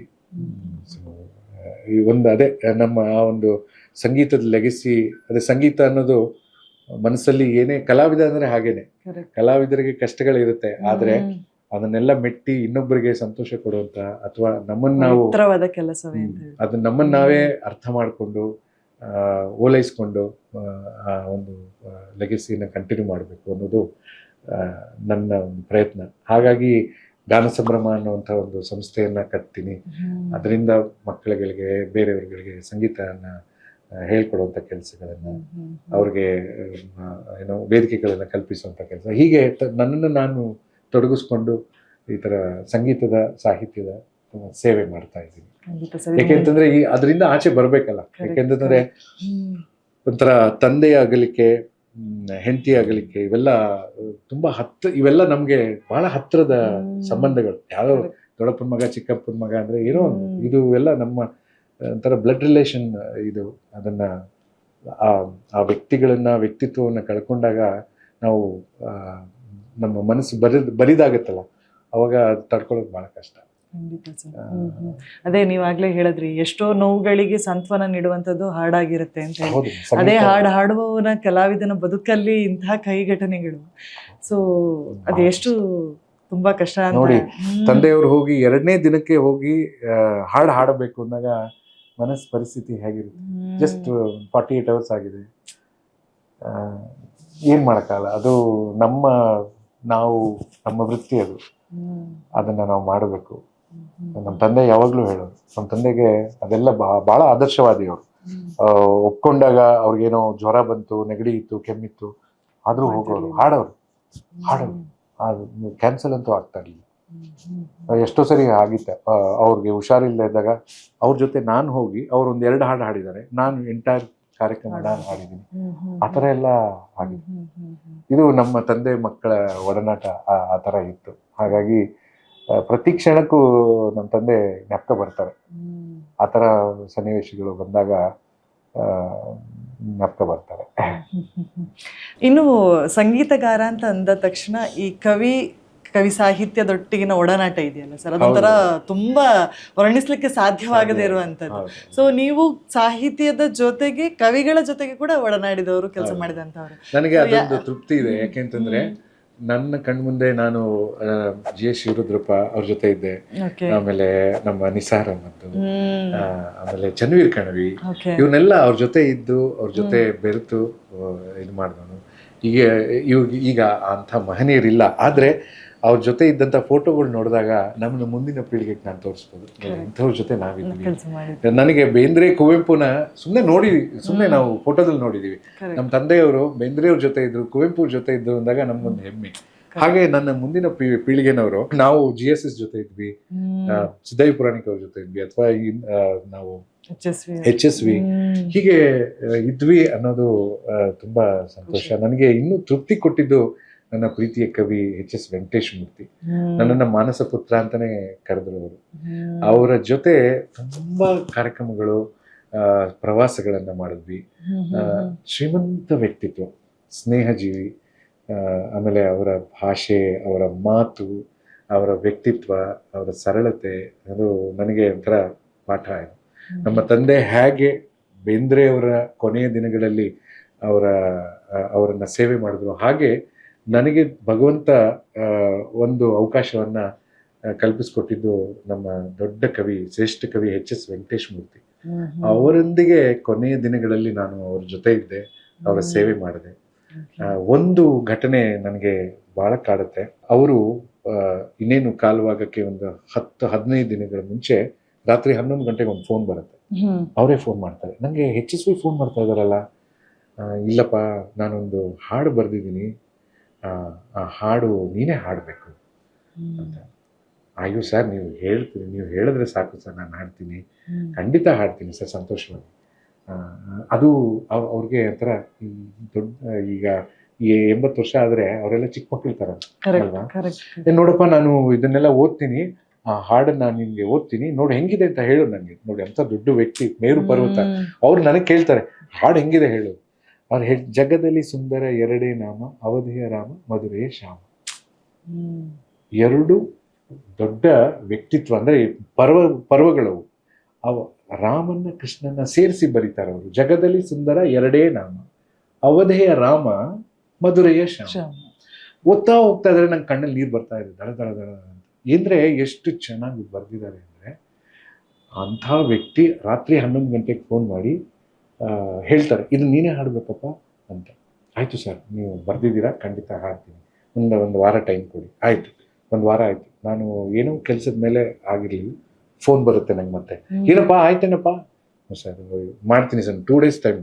ಸರಿ ಅಂದ್ಬಿಟ್ಟು ಅವ್ರಿಗೋಸ್ಕರ ಹೋಗಿ ಅದನ್ನ ಟ್ಯೂನ್ ಮಾಡಿಸಿ, NS ಪ್ರಸಾದ್ ಅಂತ ನಮ್ಮ ಗುರುಗಳು, ಅವ್ರ ಹತ್ರ ಟ್ಯೂನ್ ಮಾಡಿಸಿ ಅದನ್ನ ಒಂದು ಆಯಾಮ ಮಾಡಿ, ಅದಕ್ಕಿಂತ ಮುಂಚೆ ಟ್ಯೂನ್ ಆದಾಗ ನೀನೊಂದು ಕೆಲಸ ಮಾಡು, ಅದನ್ನ ಟ್ಯೂನ್ ಆಗಿರೋದನ್ನ ನನ್ ಕರ್ಕೊಂಡ್ಬಂದು ನನ್ನ ಮನೆಗೆ ಬಂದು ನೀನು ಹಾಡ್ಬಿಡು. ಆಯ್ತು ಅಂತ ಅಂದ್ಬಿಟ್ಟು ಅವ್ರು ಹಾಸ್ಟೆಲ್ ಇದ್ರು ಆ ಟೈಮಲ್ಲಿ. ಅವಾಗ ಹೋಗಿ ಹಾಡಿದ್ದೆ ನಾನು. ಅದು ಜಗದಲ್ಲಿ ಸುಂದರ ಎರಡೇ ನಾಮ, ಅವಧೆಯ ರಾಮ ಮಧುರೆಯ ಶ್ಯಾಮ. ರಾಮ ಶ್ಯಾಮ, ರಾಮನ ಬೆಳಕಿಗೆ ಕೃಷ್ಣನೇ ನೆರಳು, ರಾಮನ ಬೆಳಕಿಗೆ ಕೃಷ್ಣನೇ ನೆರಳು, ಮೋಹನ ಮುರಳಿಗೆ ಜಗವೇ ಮರುಳು. ಜಗದಲ್ಲಿ ಸುಂದರ ಎರಡೇ ನಾಮ, ಅವಧಿಯ ರಾಮ ಮಧುರೆಯ ಶ್ಯಾಮ ರಾಮ, ಈ ಥರ ಹಾಡಿದೆ. ತುಂಬ ಖುಷಿ ಆಗೋಯ್ತು. ಇದನ್ನ ನೀನು ಭಾಳ ಬೇಗ ಫಸ್ಟು ನೀನು ಇದನ್ನ ರೆಕಾರ್ಡ್ ಮಾಡು ಸ್ಟುಡಿಯೋದಲ್ಲಿ. ಆಯಿತು ಸರ್. ಅದಾಗಿ ಒಂದು 2-3 ಡೇಸ್ಗೆ ನೆಗಡಿ ಬಂದ್ಬಿಡ್ತು ನನಗೆ. ನನಗೆ ಒಂದು ವಾರ ಆದರೂ ಹೋಗ್ತಾ ಇಲ್ಲ, ನನಗೆ ತುಂಬ ಸುಸ್ತು, ಇದು ಅದು ನೆಗಡಿ ವಾಯ್ಸ್ ಇದ್ರೆ ನಮ್ಮ ವಾಯ್ಸ್ ಬೇರೆ ಕೇಳುತ್ತೆ, ಆಮೇಲೆ ಕರ್ಕಶವಾಗಿರುತ್ತೆ. ನಾನು ವೆಯ್ಟ್ ಮಾಡಿದೆ. ಅವ್ರಿಗೇನಾಯಿತು, ಹಾಸ್ಪಿಟ್ಲಿಗೆ ಸೇರಿಸಿದ್ರು, ICUನಲ್ಲಿದ್ದರು. ಅದು ಏನಾಗೋಯ್ತು, ಇನ್ನು ನನಗೆ ವಾಯ್ಸ್ ಸರಿ ಹೋಯಿತು. ನಾನು ಅಂದ್ಕೊಂಡೆ ಇಲ್ಲ ಇದನ್ನು ಏನಾದ್ರು ಮಾಡಿ, ಅವರ ಸೊಸೆನೂ ಹೇಳೋದು, ಇಲ್ಲ ಈ ಹಾಡನ್ನ ಅವ್ರಿಗೆ ಕಿವಿಲಾರು ಕೇಳಿಸೋಣ, ಖುಷಿ ಸಿಗುತ್ತೆ ಅವ್ರಿಗೇನು, ಅದರಿಂದ ಏನಾದ್ರು ಸ್ವಲ್ಪ ರೆಡಿ ಆಗ್ತಾರೆ. ಆಯಿತು ಅಂತಂದ್ಬಿಟ್ಟು ಅವತ್ತಿನ ದಿನ ಮನೆಗೆ ಬಂದು ರಾತ್ರಿ 11:30-12 ಗಂಟೆಯಲ್ಲಿ ಹಾಡಿದ್ದು ಹಾಡು ಹಾಡಿ ಎಲ್ಲ ರೆಡಿ ಮಾಡಿಕೊಂಡು, ಮ್ಯೂಸಿಕ್ ಎಲ್ಲ ರೆಡಿ ಇತ್ತು. ನಾನು ಬರೀ ನನ್ನ ವಾಯ್ಸ್ ಮಾತ್ರ ರೆಕಾರ್ಡಿಂಗ್ ಇತ್ತು. ಅದನ್ನು ಹಾಡಿದೆ ರಾತ್ರಿ 11:30-12 ಹಾಡಿ ಬೆಳಗ್ಗೆ ಹೋಗಿ ICUನಲ್ಲಿದ್ದರು. ಅವ್ರಿಗೆ ಕಿವಿಲಿ ಕೇಳಿಸೋಣ, ತುಂಬ ಇಷ್ಟಪಟ್ಟಿದ್ದಂಥ ಹಾಡನ್ನು, ಕೇಳಲೇಬೇಕು ಅಂತ. ಸೊ ಕಿವಿಲಿ ಕೇಳಿಸೋಣ ಅಂತ ಅಂದ್ಬಿಟ್ಟು ಎಲ್ಲ ರೆಡಿ ಮಾಡಿಕೊಂಡು ಬೆಳಿಗ್ಗೆ ಎದ್ದೆ 7:30ಗೆ ಅವರಿಲ್ಲ. ನನಗೊಂಥರ ತಡ್ಕೊಳಕ್ಕೆ ಆಗಿಲ್ಲ. ಅದು ಯಾವತ್ತೂ ಅದೊಂದು ಮನಸ್ಸಲ್ಲಿ ನಂಗೆ ಅದನ್ನು ಕೊರಗಿರುತ್ತೆ. ಅವರು ಆಸೆ ಪಟ್ಟಂಗೆ ಆಗಲಿಲ್ಲ ನೋಡಿ. ಹಿಂದಿನ ದಿನ ರೆಕಾರ್ಡ್ ಮಾಡಿದ್ದೀನಿ, ಬೆಳಿಗ್ಗೆ ಅವರಿಲ್ಲ. ಅದು ಮರೆಯಕ್ಕೆ ಆಗದೆ ಇರೋಂಥ ಕ್ಷಣ. ಅಂಥ ಒಬ್ಬ ವ್ಯಕ್ತಿ, ಅಂಥ ಒಬ್ಬ ದೊಡ್ಡ ಸರಳಜೀವಿ, ಶ್ರೇಷ್ಠ ಕವಿ ಅವತ್ತು ನಮ್ಮನ್ನೆಲ್ಲ ಬಿಟ್ಟು ಹೋಗ್ತಾರೆ. ಕೊನೆಗೆ ಅವರ ಪಾರ್ಥಿವ ಶರೀರದ ಮುಂದೆ ನಿಂತು ಅದೇ ಗೀತೆಯನ್ನು ಹಾಡ್ತೀನಿ. ಅವ್ರ ಕಾಲ ಹತ್ರ ನಿಂತ್ಕೊಂಡು ಅದನ್ನು ಹಾಡಿ ಅವ್ರನ್ನ ಬೀಳ್ಕೊಡ್ತೀನಿ. ಇದು ಮರೆಯಕ್ಕಾಗದೇ ಇರೋಂಥ, ನನ್ನ ಲೈಫಲ್ಲಿ ಮರೆಯಕ್ಕಾಗದೇ ಇರೋವಂಥ ಒಂದು ಕ್ಷಣ. ಅದನ್ನು ನಾವು ಆಮೇಲೆ ಆ ಗೀತೆಗೆ ಅವರ ನನ್ನ ಪ್ರೀತಿಯ ಗೆಳೆಯ ವೆಂಕಟ್ ಅಂತ, ನಮ್ಮ ಸಿಂಗಪೂರ್ ಕನ್ನಡ ಸಂಘದ ಅಧ್ಯಕ್ಷರವರು, ಅವ್ರಿಗೆ ನಮ್ಮ ವೆಂಕಟ್ನ ಕಂಡ್ರೆ ನಮ್ಮ HSV ಸರ್ ಅವ್ರಿಗೆ ಬಹಳ ಪ್ರೀತಿ. ಯಾಕೆಂದರೆ ಅವರು ಕವಿಗಳು, ವೆಂಕಟ್ ಅವರು ಕವಿಗಳು. ಅವ್ರನ್ನ ಕಂಡ್ರೆ, ಅವರ ಶ್ರೀಮತಿ ಮಮತಾ ಅವ್ರನ್ನ ಕಂಡ್ರೆ, ಮಗಳು ಕೂಡ ನವ್ಯಶ್ರೀ ಅಂತ ಡಾನ್ಸರ್ ಅವಳು. ಸೊ ಅವರು ಕೂಡ ಸಂಗೀತದ ಕುಟುಂಬ. ಆ ಗೀತೆಗೆ ನವ್ಯ ಡಾನ್ಸ್ ಮಾಡಬೇಕು, ಮಮತಾ ಅವರು ಕೊರಿಯೋಗ್ರಾಫ್ ಮಾಡಬೇಕು ಅಂತ ಆಸೆ ಇತ್ತು ಅವ್ರಿಗೆ. ಆ ಆಸೆಯನ್ನು ನಾವು ಅವ್ರು ಹೋದ ಮೇಲೆ ಅದನ್ನು ಅವ್ರ ಕಡೆಯಿಂದನೇ ಮಾಡಿಸಿ ಅವ್ರಿಗೆ ಒಂದು ಶ್ರದ್ಧಾಂಜಲಿ ಅಂತ ಮಾಡಿದ್ವಿ. ಇದೆಲ್ಲ ಒಂದು ಇತಿಹಾಸನು. ಇದು ಈ ಥರದ ಇದು ಘಟನೆಗಳು ನಡೆದಾಗ ನಮ್ಗನ್ಸುತ್ತೆ ನಾವೇ ಭಾಗ್ಯವಂತರು, ಅಂಥವ್ರ ಜೊತೆ ನಾವು ಇದ್ವಿ ಅನ್ನೋದೇ. GSS ಕೂಡ ಯಾವುದೋ ಒಂದು ಹಾಡಿಗೆ ಕರೆದು, ಮಗು ನೀನು ಚೆನ್ನಾಗಿ ಹಾಡ್ತೀನಿ, ನನ್ನ ತಲೆ ಮೇಲೆ ಕೈ ಇಟ್ಟು ಇದು ಮಾಡಿದಂಥ ವ್ಯಕ್ತಿ. ಅದನ್ನೆಲ್ಲ ನಾವು ಎದುರುಗಡೆಯಿಂದ ನೋಡಿದೆವು. ನಮ್ಮ ಪೀಳಿಗೆ ಇದೆಯಲ್ಲ, ನನಗೆ ತುಂಬ ಸಂತೋಷ ಆಗುತ್ತೆ. ಯಾಕೆಂದರೆ ದೊಡ್ಡ ದೊಡ್ಡ ಕಲಾವಿದರುಗಳನ್ನು ಕಣ್ಣಿಂದ ನೋಡಿದೆವು. ರಾಜ್ಕುಮಾರ್ ಕೂಡ ನನ್ನನ್ನು, ಆಮೇಲೆ SP ಸರ್, ಯೇಸುದಾಸ್, ಇವರೆಲ್ಲ ನಮಗೆ ಒಂಥರ ಅವ್ರನ್ನೆಲ್ಲ ನೋಡಿದ್ದೀವಿ ನಾವು. ಅದೇ ನನ್ನ ಖುಷಿ. ಈ ಪೀಳಿಗೆಗೆ ನಮಗೆ ನನಗೊಂದು ಸಾರ್ಥಕತೆ ಅನಿಸುತ್ತೆ ಅವ್ರನ್ನೆಲ್ಲ ನೋಡಿದಾಗ. ಅಟ್ಲೀಸ್ಟ್ ಅವ್ರ ಥರ ಆಗಬೇಕು. ಸರ್, ಇದು ಕೊನೆಯದಾಗಿ ಈಗ ರೀಲ್ಸ್ ಜಮಾನ ಅಂತಾನೆ ಹೇಳ್ಬೋದು, ಆಧುನಿಕ ಯುಗ ಆರಂಭ ಆಗಿದೆ ಅಂತ ಹೇಳ್ಬೋದು, ಯುಗ ಅಂತಾನು ಹೇಳ್ಬೋದು. ಸೊ ನಿಮ್ಮ ಮುಂದಿನ ಪ್ಲಾನ್ ಸರ್, ಈ ಯುಗಕ್ಕೆ ಹೊಂದಿಕೆ ಆಗುವಂತೆ ಈ ಕಲಾ ಪ್ರಕಾರವನ್ನ ಬೆಳೆಸುವಂತ ಬಗೆಗೆ ನೀವು ಮಾಡಿದಂತ ಯೋಚನೆಗಳಾಗಿರ್ಬೋದು? ಅದೇ ನಾವು ಏನ್ ಮಾಡ್ತಾ ಇದೀವಿ ಅಂತಂದ್ರೆ, ಈಗ ಮನೆ ಗಾನ ಅನ್ನುವಂತ ಏನು ಕಾರ್ಯಕ್ರಮಗಳಿದೆಯೋ ಅದನ್ನ ಈಗ ನಮ್ಮ ಚಾನೆಲ್ಗಳಲ್ಲಿ ಅದನ್ನ ನಾವು ಪ್ರಸಾರ ಮಾಡ್ತಾ ಇದೀವಿ. ಅಷ್ಟೇ ಅಲ್ಲದೆ ನಮ್ಮ ಗಾನ ಸಂಭ್ರಮದಿಂದ ಕವಿಗಳ ಸಾಹಿತ್ಯಗಳನ್ನ ಚುಟುಕು ತರ ಮಾಡಿ ಅದಕ್ಕೊಂದು ಒಂದು ಆಯಾಮ ನೀಡಿ ಅದನ್ನ ಓದಿ ಆ ಹಾಡನ್ನ ಹಾಡುವಂಥ ಒಂದು ಸಣ್ಣದಾದಂಥ ಒಂದು ಕಾರ್ಯಕ್ರಮಗಳನ್ನು ಪುಟಾಣಿ ಥರ ಮಾಡಿ ಅದನ್ನ ಒಂದು ಮಾಡಬೇಕು, ಅದನ್ನ ಪಬ್ಲಿಷ್ ಮಾಡಬೇಕು ಅನ್ನೋದು ಒಂದು. ಆಮೇಲೆ ಭಾವಯಾನ ಅಂತ ಒಂದು ಸರಣಿ ಕಾರ್ಯಕ್ರಮ ಮಾಡ್ತೀವಿ. ಅದರಲ್ಲಿ ನಮ್ಮ ಪ್ರತಿಭಾವಂತ ಗಾಯಕರು ಪ್ರಚಲಿತವಾದಂತಹ ಗಾಯಕರೊಂದಿಗೆ ಬೆರೆತು ಹಾಡುವಂಥದ್ದು. ಅಂದರೆ ಹೊಸ ಬೇರು ಹಳೆಯ ಚಿಗುರು ಅನ್ನೋ ಕಾನ್ಸೆಪ್ಟ್ ಅಲ್ಲಿ ಸಂಭಾಷಣೆಯನ್ನ ಮಾಡಿಕೊಂಡು ಮಾಡುವಂಥದ್ದು. ಜೊತೆಗೆ ಈಗಿನ ಕಾಲಕ್ಕೆ ನಮಗೆ ಆರೋಗ್ಯ ಮುಖ್ಯ. ಈಗ ಡಯಟಿಷಿಯನ್ನ ಕರೆಸಿ, ನ್ಯೂಟ್ರಿಷನ್ ಅವ್ರನ್ನ ಕರೆಸಿ, ಆಮೇಲೆ ಹೆಣ್ಮಕ್ಳಿಗೆ ಟಿಪ್ಸ್ ಕೊಡುವಂಥದ್ದು, ಆಯುರ್ವೇದಿಕ್ ಇದನ್ನ ಈ ಥರ ನಮ್ಮ ಸ್ಟೂಡೆಂಟ್ಸ್ನಲ್ಲಿ ಕೆಲವರು ಡಾಕ್ಟರ್ಸ್ಗಳಿದ್ದಾರೆ. ಅವ್ರನ್ನ ಬಳಸ್ಕೊಂಡು ಈಗಿನ ವಿದ್ಯಮಾನಗಳಲ್ಲಿ ಈಗ ನೋಡಿ, ಬಿಸಿಲಿಗೆ ನಾವು ಏನು ತಿನ್ಬೇಕು, ಏನು ಕುಡಿಬೇಕು, ಏನು ಹಾಕೋಬೇಕು, ಹೇಗಿರಬೇಕು, ಮಕ್ಕಳಿಗೆ ಗೊತ್ತಾಗಲ್ಲ. ಡೈರೆಕ್ಟಾಗಿ ಹೋಗಿ ಏನೋ ಫ್ರಿಡ್ಜಿಂದ ನೀರು ಕುಡಿಯೋದು, ಐಸ್ ಕ್ರೀಮ್ ಜಾಸ್ತಿ ತಿನ್ನೋದು, ಈ ಥರ ಎಲ್ಲ ಮಾಡಿದಾಗ ಆಬ್ವಿಯಸ್ಲಿ ಕೆಮ್ಮು, ನೆಗಡಿ ಎಲ್ಲ ಶುರು ಆಗುತ್ತೆ. ಸೊ ಇದನ್ನ ಎಲ್ಲೋ ಒಂದು ಕಡೆ ಅದನ್ನ ನಾವು ಅದರ ಶಿಕ್ಷಣಗಳು, ಅದರ ಅರಿವನ್ನ ನಾವು ಕೊಟ್ಟರೆ ಅಥವಾ ಅವ್ರಗಳಿಗೆ ಗೊತ್ತಾಗುತ್ತೆ. ಆ ಥರದ ಒಂದು ಟಿಪ್ಸ್ ಥರ ಒಂದು ಇದನ್ನ ನಾನು ಮಾಡಿಸ್ತಾ ಇದ್ದೀನಿ. ಇದೆಲ್ಲ ಒಂಥರ ಸೀರೀಸ್ ಥರ ಮಾಡಿಸಿ ನಮ್ಮ ಗಾನ ಸಂಭ್ರಮದಿಂದ ಅದನ್ನ ಎಲ್ಲ ಕಡೆ ಕಳಿಸುವಂಥ ಕೆಲಸವನ್ನು ಮಾಡ್ತಾ ಇದ್ದೀನಿ. ಅಷ್ಟೇ ಅಲ್ಲ, ನಮ್ಮ ಗಾನ ಸಂಭ್ರಮದಲ್ಲಿ ಏನಾಗುತ್ತೆ ಅಂದರೆ ಪ್ರತಿ ವರ್ಷ ಎಲ್ಲ ಸಿಂಗರ್ಸ್ಗಳಿಗೆ ಸೇರಿಸಿ ಒಂದು ಟೈಟಲ್ ಸಾಂಗ್ ಅಂತ ಮಾಡ್ತೀವಿ. ಆ ಟೈಟಲ್ ಸಾಂಗ್ನ ನಾವೇನು ಮಾಡ್ತೀವಿ, ಯಾವ್ದಾರ ಒಂದು ರೆಸಾರ್ಟಲ್ಲಿ ಅವ್ರನ್ನೆಲ್ಲ ಕರ್ಕೊಂಡು ಹೋಗಿ ಚಿತ್ರೀಕರಣ ಮಾಡಿ ಅದನ್ನ ನಮ್ಮ ಆನ್ಯುವಲ್ ಡೇನಲ್ಲಿ ರಿಲೀಸ್ ಮಾಡಿಸ್ತೀವಿ. ಸೊ ಇದು ಅವ್ರಗಳಿಗೆಲ್ಲ ಇನ್ನೂ ಖುಷಿ ಸಿಗುತ್ತೆ. ಯಾಕೆಂತಂದ್ರೆ ಇವತ್ತಿನ ಕಾಲಕ್ಕೆ ನೀವು ಹೇಳಿದ್ರಲ್ಲ, ಈ ಏನೋ ವಿದ್ಯಮಾನಗಳು, ಸೋಷಿಯಲ್ ಮೀಡಿಯಾ ಎಷ್ಟು ಸ್ಟ್ರಾಂಗ್ ಅಂದ್ರೆ, ನೀವು ಒಂಥರ ಈಗ ಹೇಳೋದನ್ನೇ ಒಂದು ಚಿತ್ರೀಕರಣವಾಗಿ ತೋರಿಸ್ಬಿಟ್ರೆ ಜನಗಳಿಗೆ ಅದು ವಿಜುವಾಲಿಟಿ ತುಂಬಾ ಬೇಗ ಅಟ್ರಾಕ್ಟ್ ಆಗುತ್ತೆ. ಸೊ ಹಾಗಾಗಿ ಆ ನಿಟ್ಟಿನಲ್ಲಿ ಅದೇ ತರ ಕೆಲಸಗಳನ್ನ ಮಾಡಬೇಕು ಅಂತ ಅದನ್ನ ಮಾಡ್ತಾ ಇದ್ದೀನಿ. ಸೊ ಹಂತವಾಗಿ ಹೋಗ್ಬೇಕು ಅನ್ನೋದು ನನ್ನ ಆಸೆ. ಹಾಗಾಗಿ ಅದೇ ನೀವ್ ಹೇಳಿದಾಗೆ ಸ್ಟೆಪ್ ಒಂದೊಂದು ಮೆಟ್ಲನೆ ಇರ್ತಾ ಆದಷ್ಟು ಬೇಗ ಒಂದೊಳ್ಳೆ ಕೆಲಸಗಳು ನಿಮ್ಮಿಂದ ಸಾಕಷ್ಟು ಬರ್ತಾ ಹೋಗ್ಲಿ ಸರ್. ಸಾಕಷ್ಟು ಯುವ ವಿದ್ಯಾರ್ಥಿಗಳಿಗಾಗಿರ್ಬೋದು, ಕಲಿಕೆ ಆಸಕ್ತಿ ಇರೋವರಿಗೆ ನಿಮ್ಮ ಈ ಸಂಗೀತ ಅವ್ರಿಗೂ ದಾರಿ ಎಳೀರಿ ಅಂತ ಹೇಳ್ತಾ, so thank you so much. ಇಷ್ಟೊಂದು ಟೈಮನ್ನು ನಮಗೆ ಕೊಟ್ಟು ನಿಮ್ಮ ಸಾಕಷ್ಟು ಅನುಭವದ ಮಾತುಗಳನ್ನು ನಮಗೆ ಹಂಚಿಕೊಟ್ಟಿದ್ದಕ್ಕಾಗಿ ಸರ್. Thank you. ಬಹಳ ಸಂತೋಷ.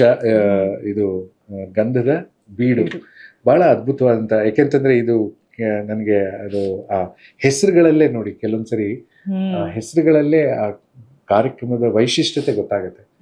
ಗಂಧದ ಬೀಡು ಅಂತ ಬಹಳ ಚೆನ್ನಾಗಿ ಹೆಸರು ಕೊಟ್ಟಿದ್ದೀರಿ.